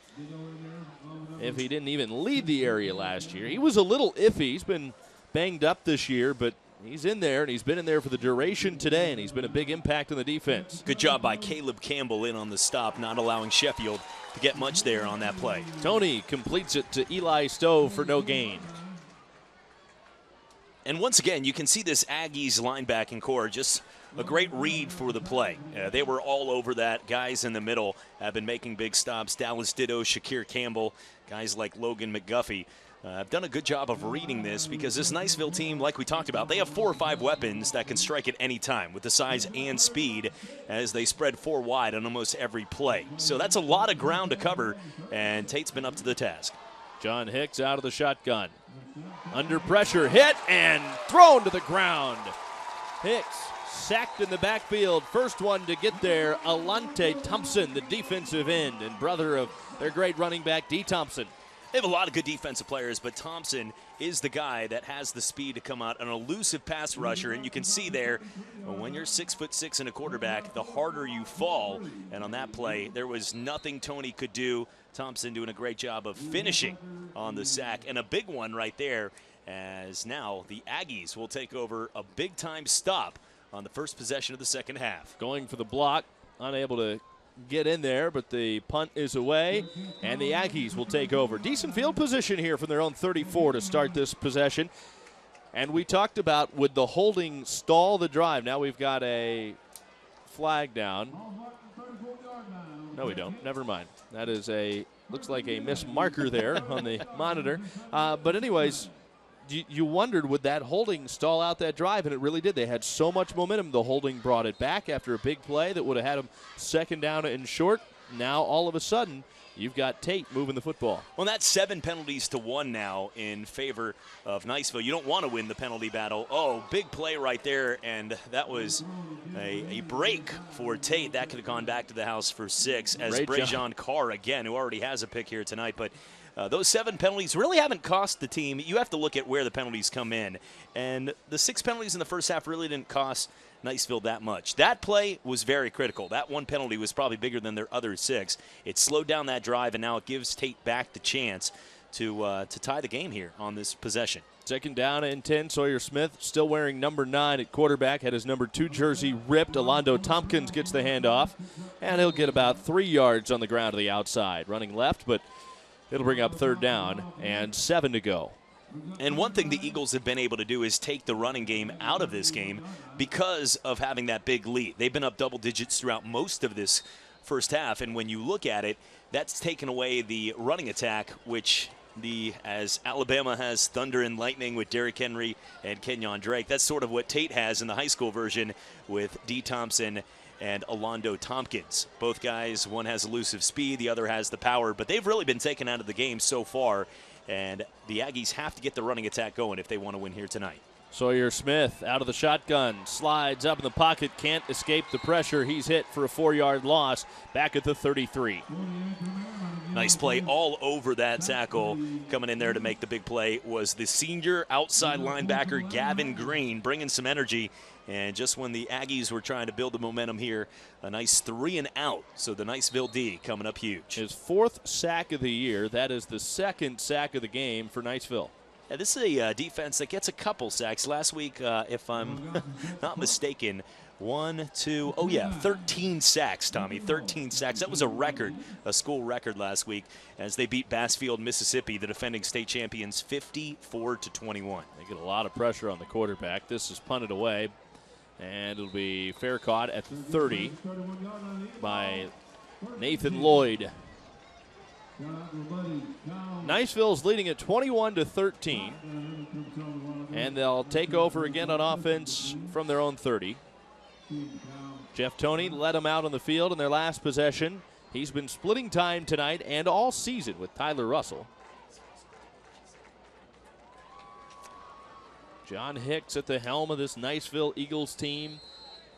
They only have 1 loss on their ledger. That was to a very good Escambia team, 28-24 back in week 2. They've rebounded with back-to-back wins since.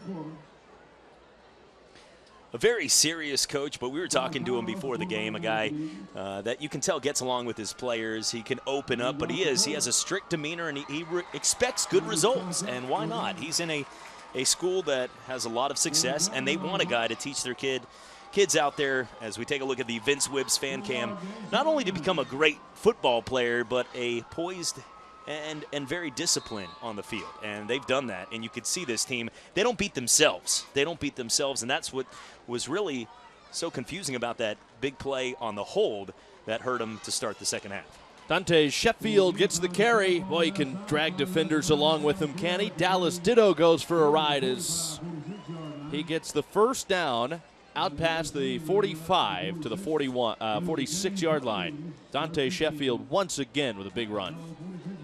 Continuing in the no-huddle offense, and it looks like Russell will come in here on the second possession after Toney taking the big sack from Thompson on the last possession. Russell hands it off again. Sheffield keeps it on the ground. Hit and drop by Dalston DeCou as he gets it out to midfield and picks up about 4 more yards. Third down now. And you can see right now they're going to give him a lot of carries. Speaking about Sheffield, trying to eat up some clock here. The second half, you've got the lead. Own it. When you have an 8-point lead, try to get into field goal range. Make this a 2-possession game. Your defense is playing well enough where you feel if you get another touchdown, Tommy, you can really try to get out of here with the victory. 2nd and 1. Sheffield tripped up after a gain of 1. Now it's 3rd down and 4. This Aggies defensive front, though, and linebacking core, though, they load 7 in the box, and right now, even though they're tired, you can see hands on their hips, going up against a tough offensive line up front. They're not allowing any big play. They're not allowing Sheffield, that yak stat, to break the tackle. Russell out of the shotgun again, looks to the sidelines. They change the play with 4 wide. His receivers the near side. He has Edelman split out wide, and he puts Tinder in motion. Instead, they give it Sheffield up the middle. He has the first down, dives forward near the 40. Another gain of almost 10 for Dante Sheffield, like it's nothing. This has been really just Sheffield on this second half. But I'll tell you what, why not? As that picks up an Academy Sports and Outdoors first down, and it's been all Sheffield here on this drive. So 21-13, Niceville driving, looking for the first points of the second half. They lead by 8 on Friday Night Rivals. Look at our Vince Wibbs fan cam as the Niceville Eagles come out, looking to make it a 2-score game as they lead by the touchdown and 2-point conversion Friday night rivals tonight in Cantonment at Tate High School. It has been a fun one so far.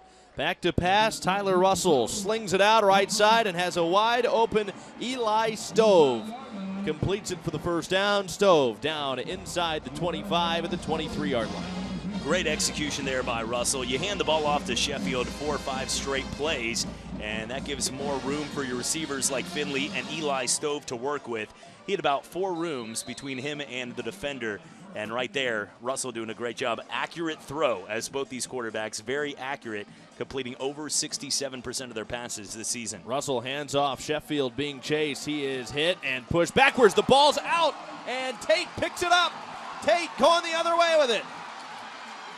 Returning it, Trace Pinton. He's tripped up near the 30-yard line. No flags. That's going to stand.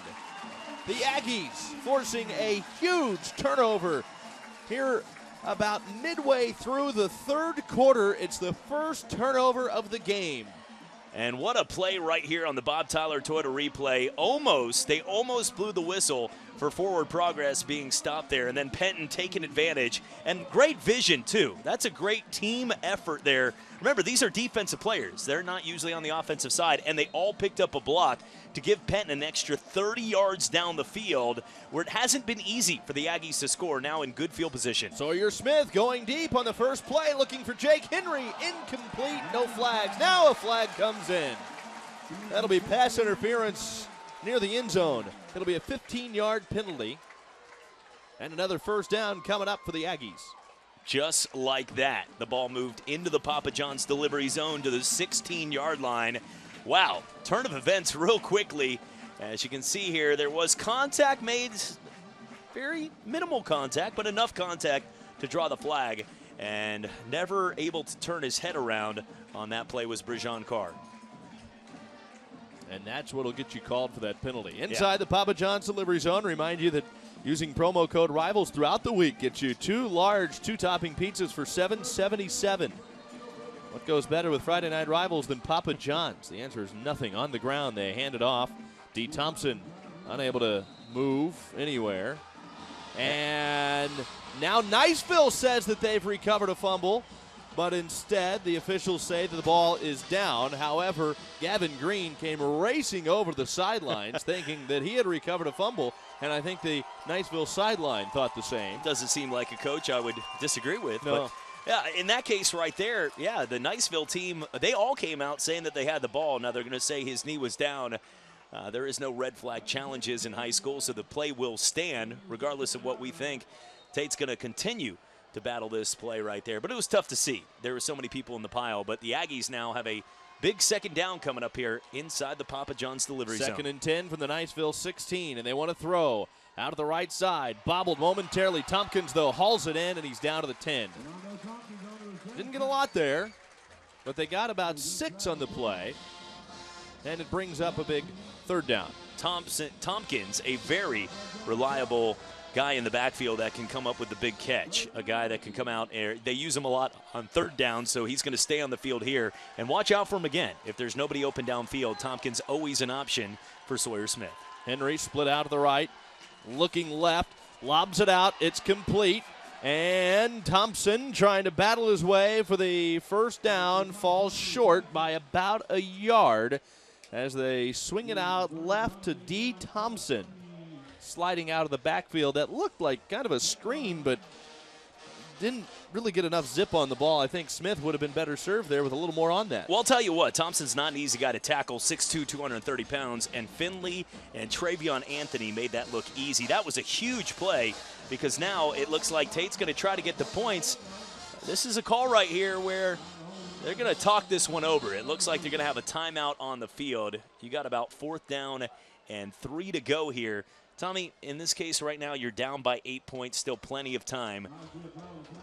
This is going to be a big play coming up here for Tate. Niceville wants the timeout. They want to come up with something here. 21-3, Niceville, Friday Night Rivals. There you see former Steeler great Kevin Green, Packer great Well, both. I mean, he played for both. He played actually for a lot of teams. He was one of the best linebackers. Him and Greg Lloyd, when they played for the Steelers, one of the best combinations of all time. He coached for the Packers. He played for the L.A. Rams back when they were in Los Angeles. Also the Panthers, 49ers. Had a couple of different stints in Carolina. Also coached a little bit with the Green Bay Packers. Now he's coaching here with Niceville. Always nice when you can have a former NFL great on your coaching staff if you're John Hicks.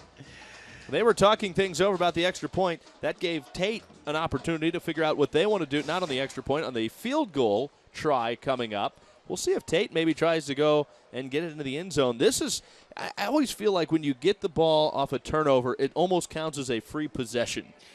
And you know that there's those voices in Jay Lindsey's head. Remember, he's an offensive coordinator to start before he took over as the head coach here at Tate. So he's got that offensive mind. And it's tough to, when you're sitting here so close to the end zone. If it was 4th and 1 and you're back at the 30, it's a different decision. But it looks like now sticking to their guns, and they're going to go ahead and kick the field goal here and at least get some points. A big drive. Remember, this was a turnover, so to get any points out of that is really key. And the way the extra point's been going here tonight, they want to solidify it, where if they get the 3, they cut it down to 5, and any type of touchdown would give them the lead. Evan Lagasse on to attempt the field goal, and we've got whistles. I don't see any flags. Saved by the whistle right there, as Lagasse actually missed that. Wide left. Illegal procedure on the offense, 5-yard penalty, still 4th down. Give Lagasse another opportunity here if they opt to do it. You talk about good penalties, that's pretty much one of the only ones you can get in football right there. Your kicker misses it from about 20-something yards. I'm not sure he might have missed it because of the snap. But, yeah, Lagasse's a great field goal kicker, too. This is a guy that has D1 talent, so. It's a 30-yard try for, actually 31-yard try for Lagasse.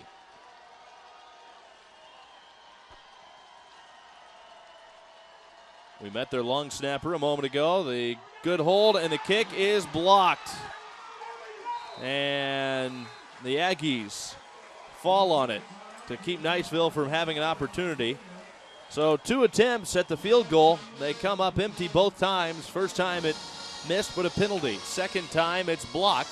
And now Niceville will get it back with a chance to extend their 8-point lead. This is not the type of game where you can just talk about the way that consistent drives have been going. We see a great drive going and then a turnover, and then on the other side, a block kick. We've seen the Misters over there on the sideline for the Niceville Eagles with more on their sideline setup. Let's go down to Andrea. Hey guys, thanks. So we found out that we've got NFL great Kevin Green on the side for Niceville. And it's not a surprise that they've got a pretty cool setup over there that is up to the NFL standards. They've got several Mister fans, but aside from that, they've got an entire television set up over there with camera crews in the end zone and up at the press box, and they're feeding all of the plays back to that television so they can watch them right there. And then they've got iPads for every coach along with wireless headsets. So you talk about an NFL setup. I think Niceville's got it figured out over there. Back to you guys.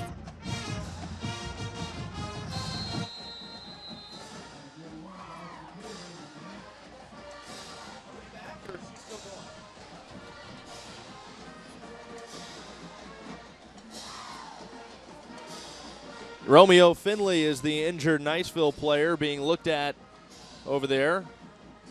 Thank you very much, Andrea. And so Finley hurt on this play on the outside after making the catch.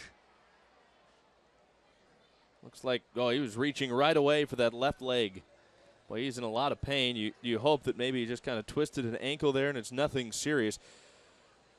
We were talking earlier about Kevin Green on the Niceville sideline. You know, Gavin Green is his son, and so it's an opportunity for him to be able to coach his son. He wants to get back into coaching in the pro ranks, but gets a little time now to spend some time with the family by coaching his son at Niceville. And right now they're going to help up Romeo Finley. He's been a big part of this offense today. They'd hate to lose him, but, boy, he doesn't look like he can put much weight at all on that right leg. Finley, a guy that's made big plays on both sides of the ball. Remember, he's the one that forced them to kick that field goal. Finley was in on that tackle with Travion Anthony that stopped D. Thompson on the last drive. And like you said, he's made big catches and a great pass blocker. This is a guy that will go on to play college football. Hopefully can just stay healthy, like you said. You never want to see any of these kids get hurt out of here. But when you look at Gavin Green, another guy, big guy, 6'1", 220-pounder. So he's eating like his father, yes, getting set to go to the next level. It's great to see that father-son combo, and it's great to see these former athletes getting an opportunity to coach their kids out here. That's a dream come true right there. Tyler Russell's out of the shotgun. One less weapon right now without Finley on the field. He is their big target through the air. Instead, they go to Sheffield out of the backfield, and it's overthrown and incomplete. It's one of the first times here tonight that we've seen Sheffield go out in the flats for an open attempt for the passing game. He's been running the football tonight over 145 yards on the ground. But once again, the Tate defense up to the task as they stop Niceville in the 3-and-out, and now they will force a punt. So that Aggie defense has been locked down here in the second half.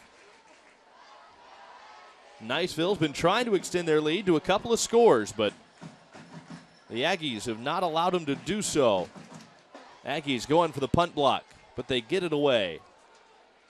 And it'll be down near the 30-yard line. They'll down it officially at the 28. Almost 10 minutes into this third quarter, and still nobody has scored here. It was 21-13 at halftime. That's where we stand right now. You can see both these defenses have just been up to the task. Tate was able to cause a big turnover on that run by Sheffield earlier, but then it's Niceville coming up with the block kick, and then right there a big 3-and-out. So right now the Aggies have another opportunity, but it's not been easy moving the football. Really, the way they've scored tonight on the big play twice to Jake Henry. Academy Sports and Outdoor, 1st and 10. Movement along the line, and a flag flies. This will probably move Tate back 5 more yards if it's a false start or illegal procedure. Dead ball, illegal procedure. On the offense, 5-yard penalty, still first down. The high school equivalent of the false start. Get you 5 either way you look at it. 2nd and 15 now. Or, excuse me, 1st and 15. Low snap. But Sawyer still picks it up, but his pass fired incomplete for Jake Henry on his own sideline. Off the head of one of the cheerleaders, so somebody will be getting an apology note from the quarterback, I'm sure, after the game. Whoops. Now it's 2nd down, 15. Under 2.5 minutes to go here in the third quarter. Neither team has scored this quarter. It's been the only scoreless quarter so far of the game. They throw it underneath in the flats to Henry. Tries to escape but can't. That play goes for nothing. Niceville had that play, Red. They had 6 defenders, and it was just about that time when Jake Henry was going to get back into it. You can tell. Not a bad play call, just good execution defensively in on the tackle for Niceville, number 33, Charles Yabui. Sawyer Smith once again backs up out of the shotgun, 4 wide. Tompkins split out as a wide receiver along with Reggie Payne. Out to the left, he's got Jake Henry with Madison Lockman to the right. Rolling out, left side, has time, looking deep. Sawyer Smith wants it all, going deep for Reggie Payne, and the pass falls incomplete. Knocked away by Trayvon Anthony. Great one-on-one coverage right there by Anthony, and that was a play where you could tell he was going up, jump ball, trying to make the big play happen, but Anthony was up to the task, and that will force another punt. Niceville's defense, you look at the Bob Tyler Toyota replay, great timing there by Anthony to get turned around. Yeah, and if it was anything, you could see right there, Payne was trying to get a little room there, a little bit of a shove, but offensively, you're not going to get the call unless it's full extension. Ask a guy like Michael Irvin. That was thrown a little, really a little underthrown. I think Sawyer Smith may be fortunate that Trayvon didn't intercept that. Tate needed to take that chance, though, Tommy. Today their offense has been stagnant at times, trying to move up and down. They haven't been able to get too many first downs here tonight. They've been able to get the big play, and that was about the right time, 3rd down and long, to try to make it happen. Legacy's punt, fair caught, the 42-yard line. Great field position for Niceville to start this drive. Neither team been able to find the end zone. Not even a field goal here in the second half. Niceville blocked a Tate field goal attempt earlier in the half. There you see those misters that Andrea was talking about earlier. Oh boy, do those look nice. They're nice and comfortable over there. They've got the TV under a tent. And they've got quite the setup. NFL-esque, maybe college-esque. They hand it off up the middle. Tate Sheffield has carried the load tonight, and he picks up a couple of yards on 1st and 10. Brings up 2nd and 8 now for the Eagles. Yeah, this is not one of those late September 50-degree weather type nights. No. It's a hot one out there, and big fog's coming through in a big way. Wonder if they have those big gas heaters when it cools off, too. Back in, Tony at quarterback, and again gives it to Sheffield. They haven't needed to go through the air a whole lot. They haven't gone through the air a ton here in the second half, but both quarterbacks pretty effective throwing the ball in the first half. Yeah, I don't know if the company name Big Gas would be as good as Big Fog, but looking at this right now, like you said, it's been really tough for them to try to move the football in the air. The coverage in the secondary has been key here for the Aggies on both sides of the football, but they're going to continue to give Sheffield his touches. He's a guy that has over 150 yards again here tonight, and really he's the catalyst for this Niceville offense. Tony tried to get the defense to jump. They didn't. They stayed home. Now he takes the snap, 2-step drop and throws. Left side, nearly jumping the route as the pass falls incomplete. It was batted away by Trace Penton. We've said his name defensively a couple of times tonight. He was in there to get a hand on that pass to the outside, and it falls incomplete. They have too many seniors that aren't giving up on what they want at this point would still be a perfect season. If they can get the victory right now, they're 3-0. They want to keep that alive right now. And a lot of pride you can see with some of these seniors like Dallas Ditto, guys like Alante Thompson, and a huge play right there by the senior safety, Trace Penton, who's had a huge second half. That one is booted. It'll land at the 23 and take a really favorable bounce for Niceville back to the 10. Tough field position for Tate, but a great punt. Well, he's done a nice job punting the ball all night, Connor Slingerland has. Special teams tonight, you think about it, no team has really gained the advantage from special teams being able to gain yardage. It really has been irrelevant to the overall score here tonight. The extra point's a different story, but when it comes to the punting game, both of these guys, Slingerland and Legacy, have come up huge for their teams. 7.9 seconds to go here in the half. Not 7:09, 7.9 seconds remaining here in the, not half, but third quarter of play. Don't need to be adding 7 minutes. I got to be somewhere. You know that, Tommy. Londo Tompkins gets the carry. Tompkins finds room to the outside and is dragged down from behind, but Tompkins with some positive yards on first down before Scott Armfield dragged him down. And that will end the third quarter with no score here in the second after it was at halftime, 21-13. We'll start the fourth quarter here with the Niceville Eagles on top by 8 here on the road in Cantonment. 21-13. Friday night rivals on WFGX. It's Niceville on top by 8. Fourth quarter beginning, and Tate has the ball. There's the Eagle over there on the Niceville side, and he was leading the band. Well, they were going to town during the break. He's just hanging out, chilling now. Sawyer Smith, rocking his new number, slings it out left side and completes it to Reggie Payne, and that's good for a first down. Payne dragged down past the 25 to the 27-yard line. They're going to have to get Payne in this game. If you look at it, this is a team that when you look at them tonight and how they've been able to move the football, it's been about Sawyer Smith being able to find Jake Henry and Reggie Payne on the outside. He's got Lockman and Payne to the outside. Instead, he hands it off. Thompson trying to find room. Thompson slips a tackle to the outside. He has running room across midfield. Thompson still on his feet and down inside the 40. into Niceville territory. A big run for D. Thompson, the senior.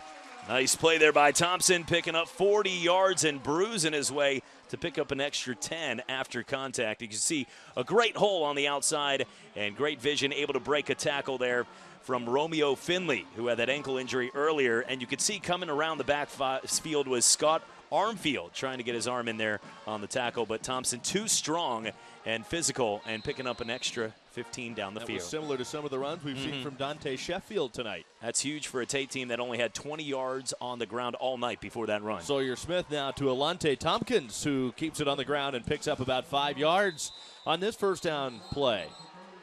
And he gets it out near the 33 before his forward progress was stopped. And that's going to be second down and about 5.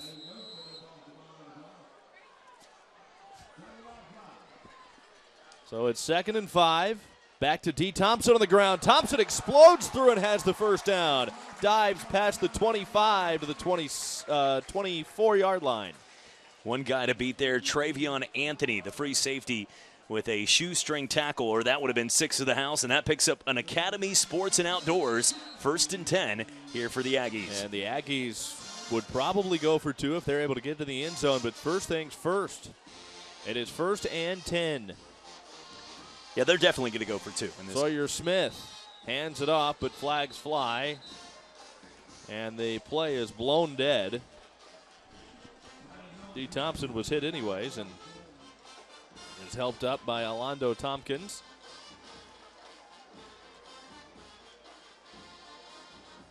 Dead ball, illegal procedure on the offense, 5-yard penalty, replay the down. Those have hurt him. There's another illegal procedure. And we've seen it a few times tonight with both Niceville and Tate. When they've moved the ball, you get a penalty like that. Maybe it's holding, kind of stalls out the drive. Tate needs to find a way to overcome it. It's still first down. 1st and 15, though, for the Aggies. Pushes him back to the 28. Sawyer Smith to throw on first down. Has a lot of time. Going deep. Has a man. It's tipped, and Henry can't haul it in. The pass falls incomplete. Great coverage from Cameron Walker, the senior corner. Couldn't have thrown a better pass as we take a look at the Bob Tyler Toyota replay. Smith put it right where Henry could catch it. Henry's had big plays all night long, but you can see it was the pressure right there at the last second. Walker getting into the vision of where Henry had to make the play. Huge play by the senior corner. Yeah, I don't know that he ever actually got a hand on it, but it just disrupted right there, his view. disrupted the play. And Henry's already had 2 touchdowns here tonight, looking for a 3rd. But I'll tell you what, that's why Smith's getting looks and is committed to Troy with throws like that. Yeah, he had decommitted from Alabama to play baseball, then committed to UCF, decided after a visit to Troy and talking with their coaches that would be a better fit. So just flipped his commitment this week. Not tonight. That'd be something. They fake the give. Sawyer Smith under pressure. Has to get rid of it. And does. And has Alando Tompkins wide open. Tompkins gets a block, and he's into the end zone. Touchdown, Aggies. What a well-designed play. It's a screen of sorts, as it turns out. Was it drawn up that way? No, probably not, but it sure works that way. And the whole entire defense, they wanted to tackle Smith. You could tell there was 5 Eagles ready to take down the quarterback. Everyone forgot about Tompkins. He wasn't the only one that was open on the left-hand side of the field. And just like that, that's what we've been talking about. Tate hasn't put together those long drives by just 10 yards here, 12 yards there. They've been getting that one big play. Earlier it was Henry with a 70-yard pass down the field from Smith. And right there, whatever you want to call it, it was set up for the score. And like we said, now they're going to be going for 2 to try to tie this game. And Jay Lindsay wants to talk things over as they line up to go for the 2-point conversion. He wants to make sure that they're in position. They've got that everybody's on the same page here. He was racing down to make sure the timeout got called before they snapped the ball. So you're looking at a big 2-point conversion here coming up for the Tate Aggies. So this is a key point in this game right now. You got to call it up. I mean, you got to talk this over right now. This is huge. You talked about it. Nobody has scored. They haven't scored since around the 7-minute mark of the second quarter. That's the last time the Aggies had some points on the board. So you're sitting here now with 10 minutes left in the fourth quarter. You're not going to get too many other opportunities against the tough Niceville defense. So this two-point conversion, very critical. And right now, wow, what a game we have here, and some crazy plays. Tate just is that team that just is not giving up. No. They have felt like they've been in this game. You go back to the beginning when we talked about this game from the get-go, and they said that they felt like a different team. They had the confidence to play against one of the toughest teams in the state in Niceville. After last year it was tough, they've led up to that tonight. You can tell they're not giving in anytime soon. And make no mistake, you talked about the combined scores. They lost 35-7 during the regular season. Niceville shut out the Aggies in the regular season, 34-0. So the Aggies and their fans want payback, and they're on the verge of it tonight. They need the two-point conversion to tie it. And on the Vince Wibbs fan cam, you can see the Aggies fans really into this one here this evening. And a lot of fans have made the trip from Niceville to cheer on their Eagles as well, and it has been a thrilling game. It's lived up to the billing tonight. And now a flag flies.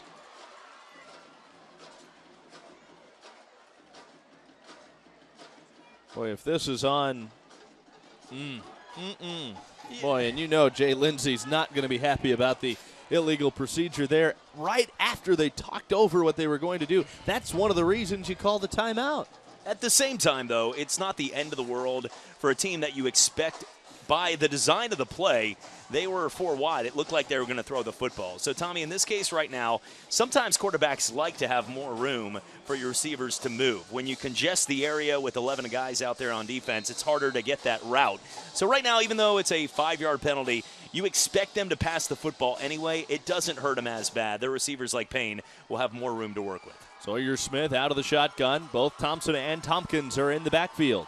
He has Payne and Henry out to the left, and he looks that way. He's rolling out under pressure, lobs it up, and it is intercepted by Romeo Finley. Once again, Tate fails to convert. Both teams have struggled to convert on the point after tonight, and Niceville maintains the 2-point lead. Romeo Finley with a big interception there on the 2-point try. It is 21-19, 10-14 to go in the game. A thriller tonight in Cantonment. It's Friday Night Rivals on WFGX 35. It has been a doozy tonight. Can I say doozy? 21-19. It's Niceville on top by 2. Another kick will go into the end zone for a touchback for the 25. I don't think any parents are pulling their kids from in front of the television for the word doozy. I think that's fine. That's no, about I the don't right. mean is it appropriate. I mean, is that still socially acceptable to say a word like doozy? I can't answer that with a straight face, but yeah, is anything politically correct these days? Who knows? But I mean, I'm just saying. Yes, it has been a doozy, Tommy. I will say it with you now, Tommy. I'm going to sit here and say it has been a doozy of the game. So now we're both in trouble together. So there you go. No, there's no fear of being in any trouble for. Oh, you're missing. Kids, cover your ears. You might be dropping another doozy here on us. Chad's way off base right now. They hand it off with Jeff Toney in at quarterback, and it goes to Dante Sheffield. And that'll bring up second down as Sheffield picks up 3. Tate fans certainly alive and well now, but unable to come up with the 2-point conversion puts the pressure back on the defense again. Yeah, and right now you look at Sheffield. They still have the lead. There's a lot of time left on the clock. It would be big right now if Niceville could pick up that 1 first down to eat some clock out and to try to, really find a way to keep this Tate defense on the field. But at this point right now, Tony's on the field, and it looks like they're going to try to continue to move the ball with Sheffield. It also eats up the clock, which, he's capable of picking up big yards, so that serves a dual purpose with Sheffield. It really doesn't change their offensive attack. They've been doing pretty much the same thing all night. Sheffield picks up 5 more yards. He just gets the ball in his hands, and it seems like instantly he's going to get you 4 or 5 yards every time. It's 3rd down and 3. And both sides are well rested. That last drive taking about 5 minutes, so both these teams coming out fresh here offensively and defensively. Sheffield, again, despite Stove being in motion. Sheffield gets the carry, dives past the first down marker, and across the 30 to the 32. That's a big first down right there, as now with that 2-point lead, they can eat up a little more on this drive, and they're just continuing. It's a Sheffield. It's a one-man show in the backfield. There's nobody coming in for him. What a great job he's done here tonight. Over 175 yards now on the ground. Jeff Toney looking to the sideline, confirming the play.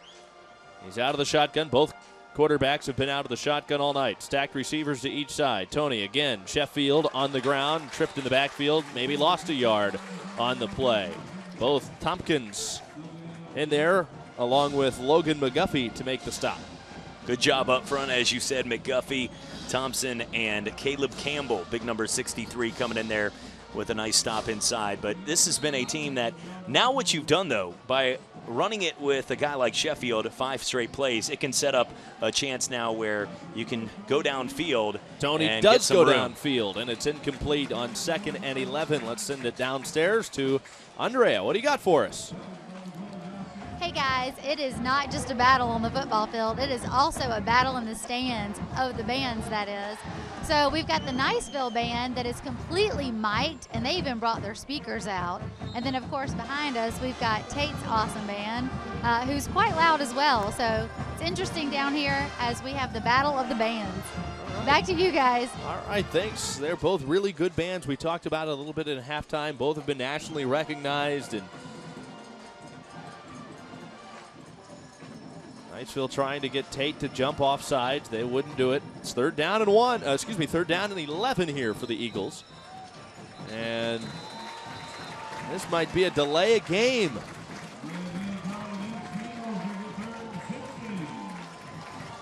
Dead ball, delay a game on the offense, 5-yard penalty, third down. So it's 3rd and 16 now for the Eagles. Tate has been tremendous defensively here in the second half. Haven't allowed this Niceville team that is averaging over 40 points a game to get 1 point here in the second half. Like you said, 21 early, but it's been all Tate defense here in the second half. Defense only allowing 8 points per game during the course of the year. Toney looking deep. That's been their threat. It's complete. Eli Stove, nobody to stop him. He's into the end zone. Touchdown, Eagles. What a play right there. Over the top to Eli Stove. And just like that, as we take a look here at the Bob Tyler Toyota replay, Toney doesn't throw it often here when you got a guy like Sheffield in the backfield, but when he does, that's a pass right there that there's a lot of NFL teams that would like a guy to put a ball that accurate into the hands of a quick receiver like Stove. What a play right there. And just like that, now we're looking at a game where, pending an extra point, Niceville can make this a 2-score game. 71-yard completion to Eli Stove. Kick is up, and that one's straight through. How about this, folks? What a ball game we've had. Niceville strikes for the 71-yard completion, and now they lead it 28-19. 7:54 to go. Now, not only does Tate need a score, but they need a quick score at this point. And you can sit here, and I know there's somebody out there on the couch saying, well, if you didn't go for 2 and you kicked the extra point earlier, if you were Tate, this would still be. No, you had to go for 2 there. You didn't know that Niceville was about to put a 70-yard pass over the top on 3rd down and 16. Your defense has stood all night. You've got to figure that they're going to do their job again. But I look at this play and say, you know what, that's a great team making a great play right there. There's not much you can do. However, you look at the running game and what Deontay Sheffield's been able to do tonight, and that sets up an opportunity for the receivers, the speedy receivers like Finley's, guys like Eli Stove and Tinder to get free with that elusive speed.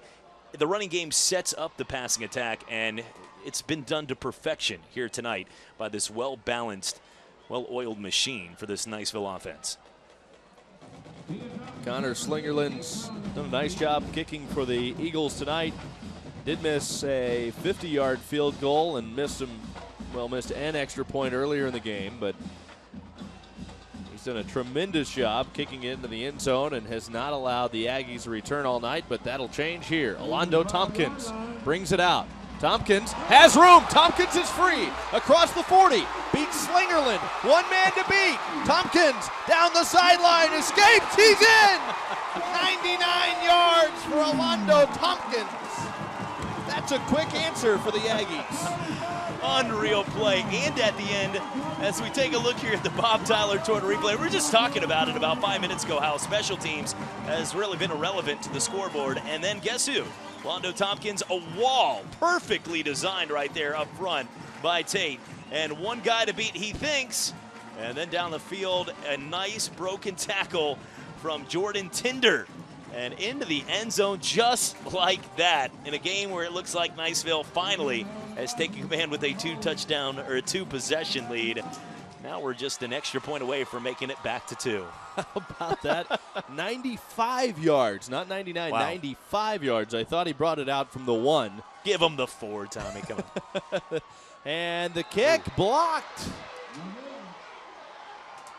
I think it was Brajon Carr that got in there and got a hand on it and blocked it. And this is unfortunate for a guy like Legacy because, you know, he's the one that people in the stands are going, oh, come on, you can't be doing that. But it's not the kicker. When a kick gets blocked, it's somebody missing their assignment up at the front of the line. And that's twice now. On a field goal earlier and an extra point, you think back to it, Legacy had a chip shot earlier in the third quarter that could have given him a chance really to get right back into it. Right. And right there. So you think about those two, and I know Niceville's missed some extra points as well as we take a look at the Vince Wibbs fan cam, but those right there, that's 4 points. Tate would have the lead right now if it wasn't for a couple missed blocking assignments. 28-25. You can look at a few. You can look at several plays throughout the course of this game that have really dictated where we're at right now.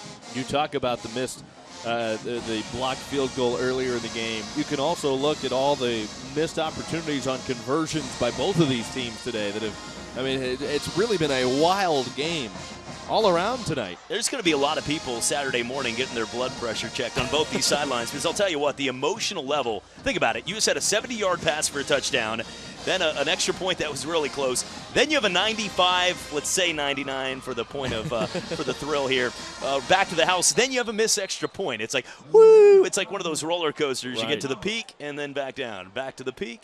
This has been one of the most exciting games. We've had some great finishes here on Friday Night Rivals after last week with Navarre and Choctawhatchee, and now this week with Niceville and Tate. This sets up to be another one. Here comes a big return. And down near midfield on a huge return from Romeo Finley. Remember, he left the game injured earlier, but he's back in there now and returns the kickoff from the 1, actually the goal line, out to the 49-yard line for that big return. Anything you can do, I can do better. How They're about just trying to go back and forth on almost every one of these right now. 140 yards on the last 2 kicks. Wow. Make it 145 yards, I think, on the last 2 kicks combined. Well, we talked about Finley's injured ankle earlier. Looks to be okay. Tony takes the snap. He gives it on the ground. Sheffield across midfield, now into Aggie territory. Picks up 4. 2nd and 6 out to the 46-yard line. Well, if you're Tate right here, you got to look at this, and really, you got to say to yourselves, we have to keep Niceville out of the end zone regardless, because a field goal still keeps it within a 6-point game, where even if you score the touchdown, you don't have to worry about the extra point. This is a case right now where if you're Tate, you really have to dig down, not allow a team to pick up any slow, methodical first downs and get into the end zone. Because if you keep them within a field goal here, you still have a chance to either tie or win this game, pending that extra point. That's been tough here tonight. 3rd down. Big 3rd down play coming up here for Niceville. They've been able to convert a lot tonight on 3rd down. It's 3rd down and short. 2 yards to go for the first down. They send Stove in motion. Stove takes it around the outside of the sweep. He's got room around the outside, slips the tackle, and is forced out of bounds by Josh Key, the last man to beat. Key just barely able to get him out of bounds. Now, Stove's going to get the credit on that well-designed play, but taking a look here at the Bob Tyler Toyota replay, it was Jordan Tinder, number 3, that set a huge block up front and really opened up that hole, or Stove would have been knocked in the backfield. You talk about the little things. another well-executed and designed play by this Eagles offense. Into the Papa John's delivery zone, promo code RIVALS all week long. Get you a pair of pizzas, two toppings for $7.77 each. You're watching Friday Night Rivals, a thriller tonight. It's Niceville, barely up by 3 on WFGX 35. They take the snap and give it to Sheffield on the first play after the break in action, the water break. They gain 1 with Tate Sheffield. Jeff Toney still in at quarterback. He's led the offense throughout much of this fourth quarter. 6 minutes left in the game. There wasn't a single score in the third quarter, but it's been a thrilling fourth quarter. Toney rolling out right side, throwing into the end zone. It's incomplete. He was looking for his favorite target, Eli Stove, but he overthrew him. And you're going to see this Eagles offense come out and try to get the ball downfield. You're not going to just see Sheffield running the football, because if you're Niceville, you want to get 6 on the board to put this game out of reach. Well, we think out of reach at this point, who knows, but you think about it, you don't want to settle for a field goal and give Tate the last chance at home to move the football with a quarterback like Sawyer Smith in his hands. You want to be able to put this right now to know that you did everything possible to try to get 6 on the board, and I wouldn't be shocked again right now if they do another passing attack here. Last week, Jeff Toney really started to hit his stride. Missed spring ball because he was recovering from an injury. The pass is into the end zone, and it's complete to Tate Sheffield. Touchdown, Niceville. Great play right there. Taking a look at the Bob Tyler Toyota replay. They have to respect all the big receivers like Finley and Stove on the outside, which sets up right out of the backfield. Guess who? Sheffield for his 3rd touchdown here tonight. Getting some, that's not an easy hit to take on the sideline, but a good job there by Sheffield right there. Getting some love from his teammates on the side, and why not? Well-deserved. The band is up and playing as Niceville now taking the lead, pending the extra point right now with a chance to go up by 10. Kick is good. Drilled it. So now it's the Eagles leading it by 10. Boy, they have taken all of the energy out of this Tate sideline, or the Tate crowd here. They were into it, especially after the big 95-yard kick return from Alante Tompkins. But boy, they're quiet now, as you can see over here on the Tate side. I wouldn't be shocked here at all. You've got a great defense if you're Niceville. Probably not. Now, I'm not the coach, but I probably wouldn't put it in the hands of Alante Tompkins here on this kick. See if they give Londo an opportunity. They've done a nice job of kicking into the end zone and preventing them from a return all night long. Connor Slingerland has done a great job kicking it into the end zone. The one time he didn't, it went 95 yards the other way for a score. And you can see right now he's looked over to the sidelines a couple times to get a call, because he is trying to figure things out right now, and just at this point not give it into the hands of a guy like Tompkins to do anything here like he just did, taking it 95 yards back to the house. Now time really becomes a factor with only 5:39 to go in the game. Again, the Aggies will need a quick score. Now, if you score quick, then you think onside kick. Do you kick it deep, give your defense a chance? All these things Jay Lindsey's trying to figure out right now, but right now his Aggies need to get some points on the board. Niceville up by 2 scores. It'll be returned again. Tompkins out across the 25-yard line down to the 27. Aggies will have decent field position to start this drive, down by 10. Well, they kicked it to Tompkins, but a good job on the coverage, and that's having faith in your special teams. Only one play's beat them here tonight, so they go ahead and give them an opportunity, and good job there making the tackle. 3 or 4 different Eagles in on the tackle. And now Sawyer Smith in the number 9 jersey. If you missed it earlier, he had his number 2 jersey ripped. And Sawyer Smith coming in with the number 9 jersey. He's played a lot better in that jersey as well. Rolls out left side, throwing, has a man wide open down the sideline. It's complete to Madison Lockman. Lockman is dragged out of bounds by Cameron Walker inside the 20. They'll put him out of bounds at the 22.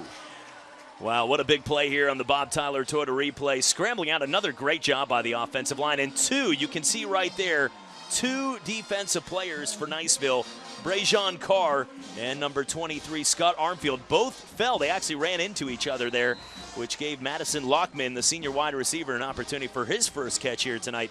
And a big one, moving the ball 40 yards down the field. Will set up shop at the 22. Only his third catch of the year. They hand it off. Thompson to the outside, has room. Thompson into the end zone. Touchdown, Aggies.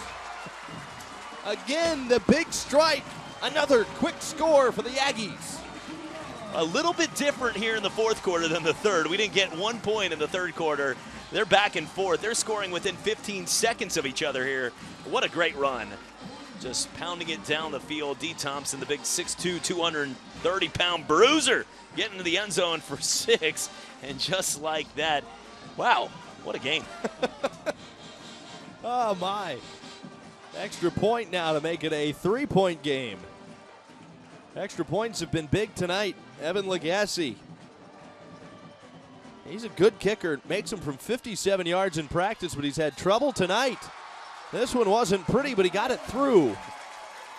And it's 35-31. 35-32.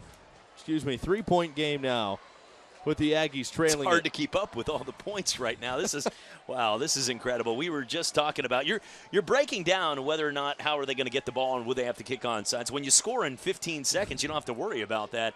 And, man, this has been an exciting game here as we have seen 4 touchdowns in the last 3 minutes with both these teams combined. And you can see the fans not leaving early on this one with 5 minutes to go here in Cantonment. They covered 73 yards really on 2 plays. And these are against 2 defenses, too, that have been known for shutting down their opponents. It'd be one thing if we were doing a game where the teams were known for not playing. Says it all. Oh, my. But you're right. I mean, these are 2 very good defensive teams. But they also have pretty good offenses, too. They've shown that tonight. So Tate is going to go ahead and kick it deep here. Unless they try the tricky onside kick like we saw last week. Those blood pressure checks by the fans are a full medical checkup tomorrow morning after this one. Brajon Carr had a little trouble picking it up, but does. And he'll return it out to the 32. And that's where Niceville will start this possession. Tate looking for a quick stop to give themselves plenty of time with exactly 5 minutes to go in the game. Vince Wibb's fan cam. Fans are having some fun tonight. If you came out hoping to see a good football game or tuned in looking to see a good football game, you have seen a thriller tonight. And in this case, usually we'd be breaking down, Tommy. You'd ask me the question, what should they do? And I would say, you know what? They got to stop them because they don't want to pick up a few first downs and this game be over. I'm looking at about 9 more touchdowns in the next 5 minutes, so I'm not going to sit here and try to tell you one drive is going to end this game. Send a man in motion. They hand it off. It's Sheffield up the middle. Sheffield has a lot of room. Picks up the first down across the 45 down to the 46. Sheffield picks up 11 on that first down play. Sheffield now over 200 for the game, and he's done everything. Was the guy that got him in the end zone twice with his legs, and then a big pass out of the backfield on their last possession from the quarterback over the top from Jeffrey Toney. Now Toney back out there. We've seen Toney and Russell both getting looks here, but it's been all Toney in the fourth quarter, and he's really come through, the 6'6" junior. You figure that Tate defense probably exhausted right now. Again, they give it to Sheffield. He's hit and met at the line of scrimmage for no gain. I think the fans on their couch are exhausted from watching this. The players have to be. It's been that type of game. But yeah, you can see those jerseys when they started the game for Tate, they were like a lighter shade of red and now or maroon. And now we're talking about them being pretty much as dark as it gets. It's been a hot night out there, and a lot of those players out there have been working their tails off. Jeff Toney, again, out of the shotgun. He has Jake Barry. That's been the motion man so far in the last couple of plays. He's got him split out wide to the right.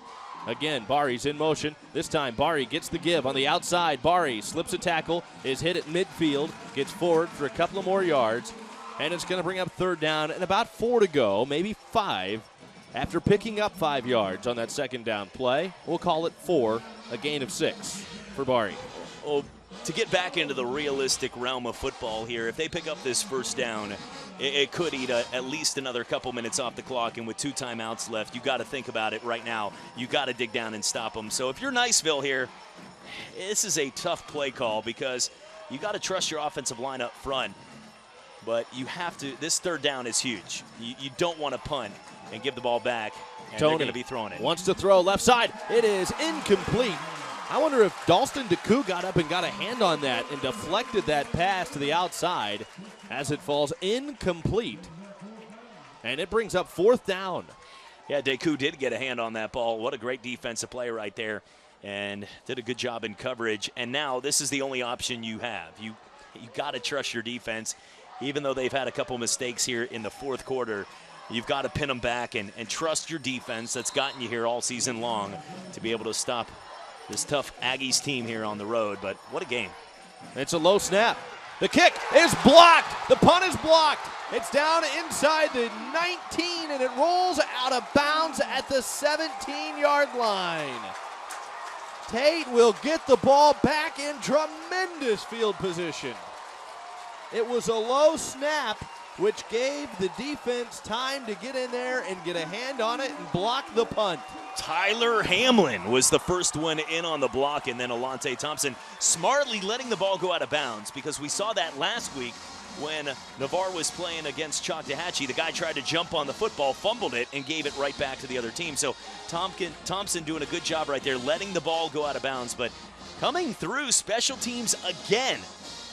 It was really like we talked about. There was nothing going on in the first half, and then Hamlin coming through with the big block. 1st and 10 from the 17-yard line for the Aggies. Sawyer Smith out of the shotgun, another flag flies. And right now, it's got to be eating you up if you're Jay Lindsey getting that flag, because as you start this drive, as we take a look here, listen in on the field, it's going to be an illegal procedure. Legal procedure on the offense, 5-yard penalty, replay the down. I think that's something if you're Jay Lindsey you want to clean up next week. Huh? Not only that, when you're looking here, Tommy, you're already starting in field goal range. So the worst thing you could do is move the ball back. If you stayed where you were to start the drive, it's a 35-yard shot to tie the game. So you definitely don't want to move backwards. You want Smith to with all kinds of time. Now under pressure, rolling out. Smith lobs it up, and it is incomplete. Jake Henry hauled it in, but he was out of bounds over by the end zone. What a great effort on the sidelines right there. If he had another half yard to work with, because remember, in high school, all you need is 1 foot in.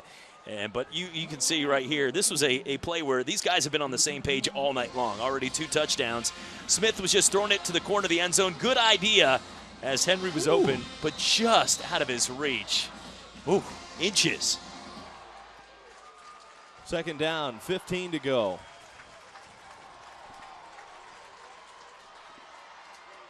They hand it off, and Tompkins is down after a modest gain, if any.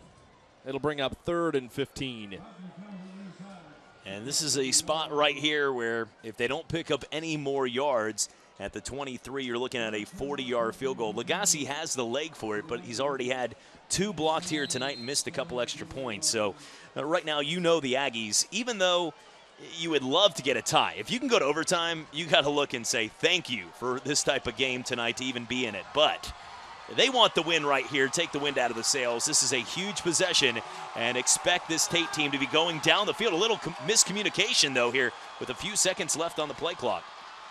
They just get the play off. Under pressure, it's lobbed up, and this could be intercepted, batted down, and is it incomplete? It is incomplete. That was a dangerous pass into traffic for Kevin Green. He had to fight just to knock that out of the defender's hands. Yeah, an incredible play there, as you can see here on the Bob Tyler Toyota replay. Great job by Green from stopping it. For a second, it almost looked like he came down with it, but right there waiting for it, almost like a jump ball, was Eli Stove. And you know Stove has the hands to make that play. He's been their best receiver all night long. So a great job, even though Green's not going to get anything in the box score for that play. Green might have just saved the game for his team. Charles Yabui up limping, and he will head to the Niceville sideline. It's going to bring up 4th down. Now you're in a position here. If you're Jay Lindsey, do you attempt the field goal? Keep in mind, Evan Lagasse has easily put him in from 37. His range, really 50 to 52 yards if you're to ask Jay Lindsey, and he's made him from 57 in practice. So he's got a good boot. They're sending on the field goal. You have to. You can't. You're not going to be able to sleep.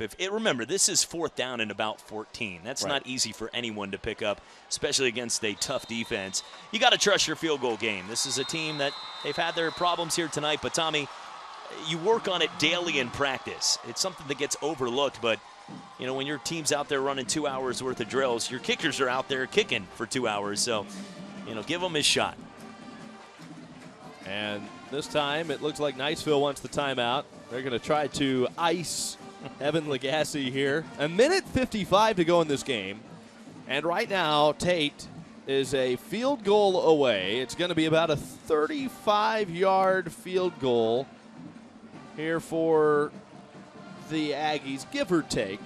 It'll probably be about maybe 37-yard field goal here for the Aggies to try to tie this game up in a game where the kicking game has struggled for both teams tonight.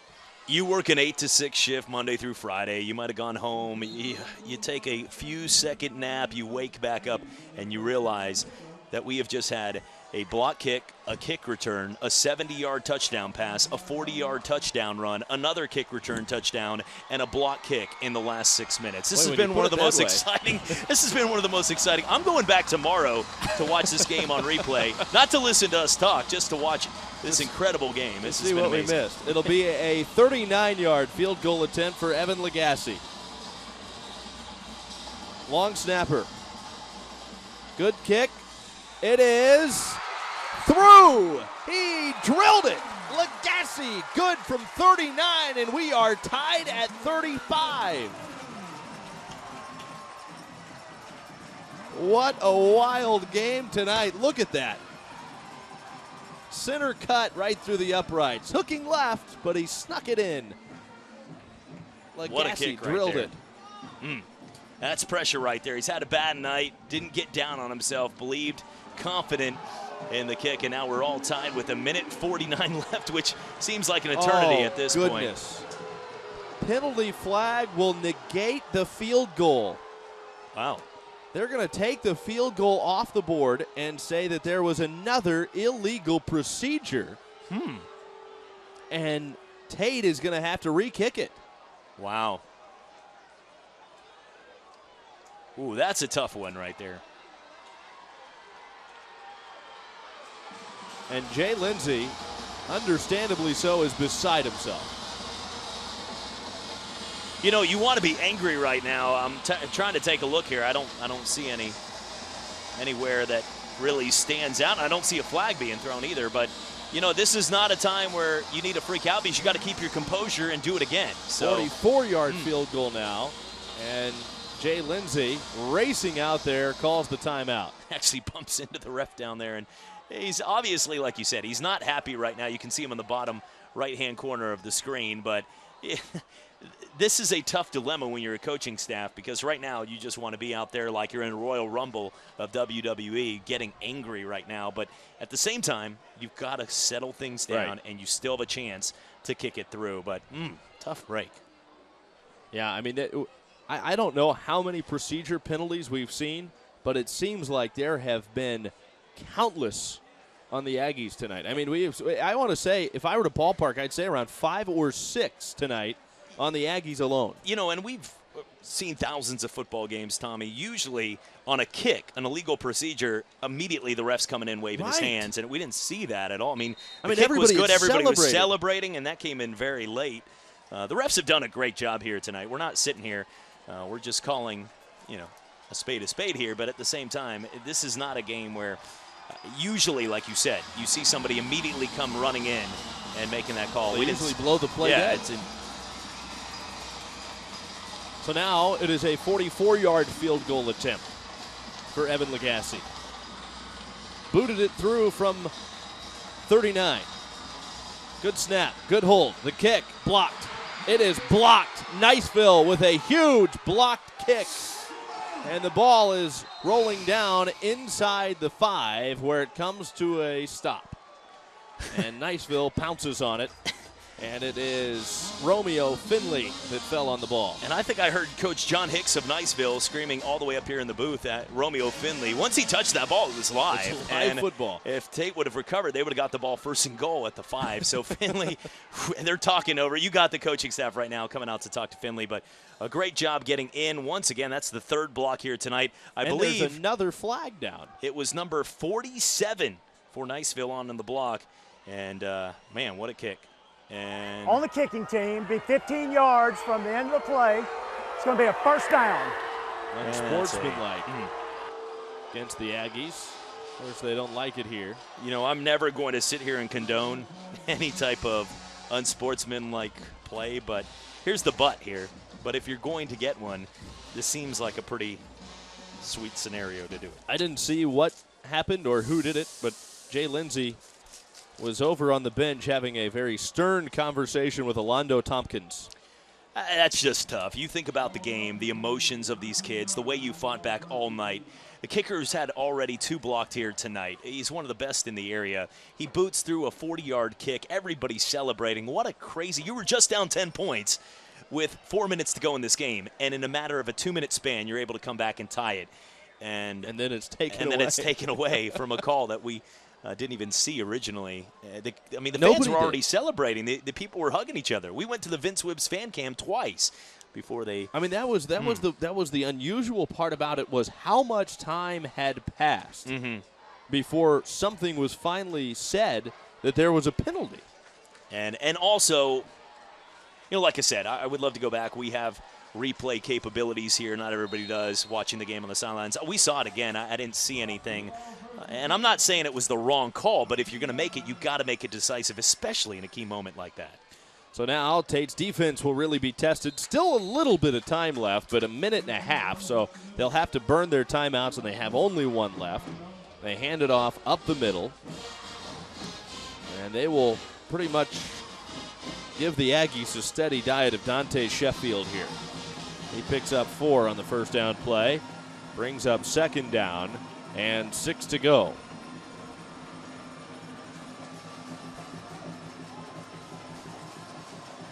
And at this point, like you said already, they've got a timeout left in this opportunity. Remember, they had to use a timeout earlier for the 2-point conversion. So, Niceville just looking at the clock.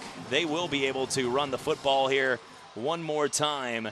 And it's going to be, you would think at this point, with the clock running down, this one the final timeout. So worst case scenario, you're looking after a run.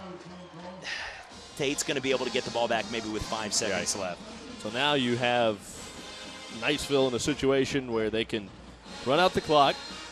Tate came so close. They wanted this game so much. I mean, this is a game that has been circled on the calendar since they lost last fall to Niceville in the regional semis. And they wanted it. They were confident coming in. But Niceville, I think if they play Niceville 3 weeks ago, you may be looking at a different story. A flag flies. And you can see this game probably going to get a little physical here late. Well, the scoreboard has 1 timeout, but I'm not so sure about that because if you're Niceville, you're not taking a knee if Tate can stop the clock on 4th down. But it looks like it was a first down on that last run. Formation So officially, on the offense, not enough men on the line of scrimmage. Replay the down. well, I don't. We're sitting up here by the Tate Aggies fans, and they're cheering right now. But the game is now over. But I mean, this is a tough one. It's a tough loss. Undefeated, trying to get that revenge factor from last year's 69-7 losses. It's, we're both passionate fans. We both broadcast games, and we enjoy what we do. But I'm also a football fan, and to see the kids going home at night tonight, the way that this game went down, it's tough. It is awfully tough. And,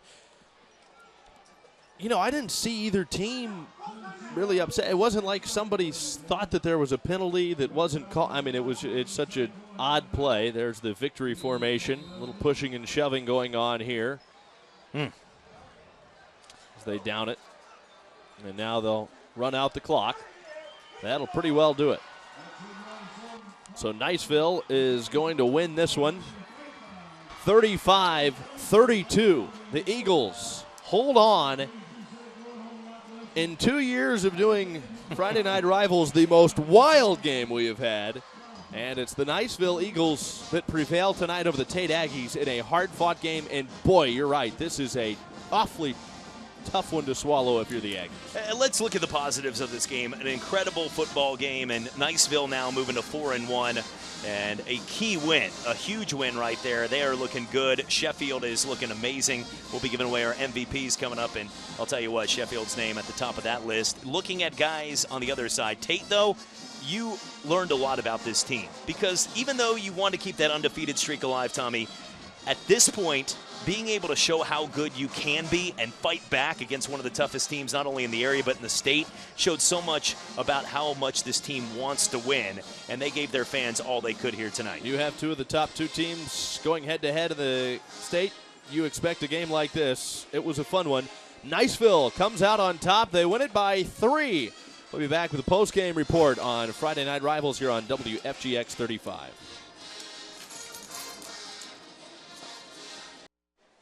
Wild 35-32 win tonight for the Niceville Eagles as they win tonight on Friday Night Rivals. We'll take a look at the player of the game coming up in a little bit, but right now Andrea is standing by downstairs with Niceville head coach John Hicks. Thanks, guys. Yes, I'm here with winning coach Hicks. Congratulations on a great game, Coach. Can you tell us what the keys to the success of this win were? Well, I think we just made one more play than they did. It went back and forth. Heck of a ball game. I figured it would be. They're a great team and well coached, and just come down to the end. We made one more play. Can you give me your thoughts on that last kick in the fourth quarter? Well, we felt like we had a chance. We blocked a couple of the others in big plays, and then we came close to the other one and got that one. So just great effort by our guys. Now you guys are 4-1 going into next week. What are you going to focus on in practice to keep this momentum going? Well, I'm sure we've got plenty to work on. We got a big district game coming up. Next 2 weeks are district games, so that's what we'll be getting ready for. All right. Well, we have a trophy for your guys here that I'd like to present to them. Here you go to the seniors. Congratulations, guys.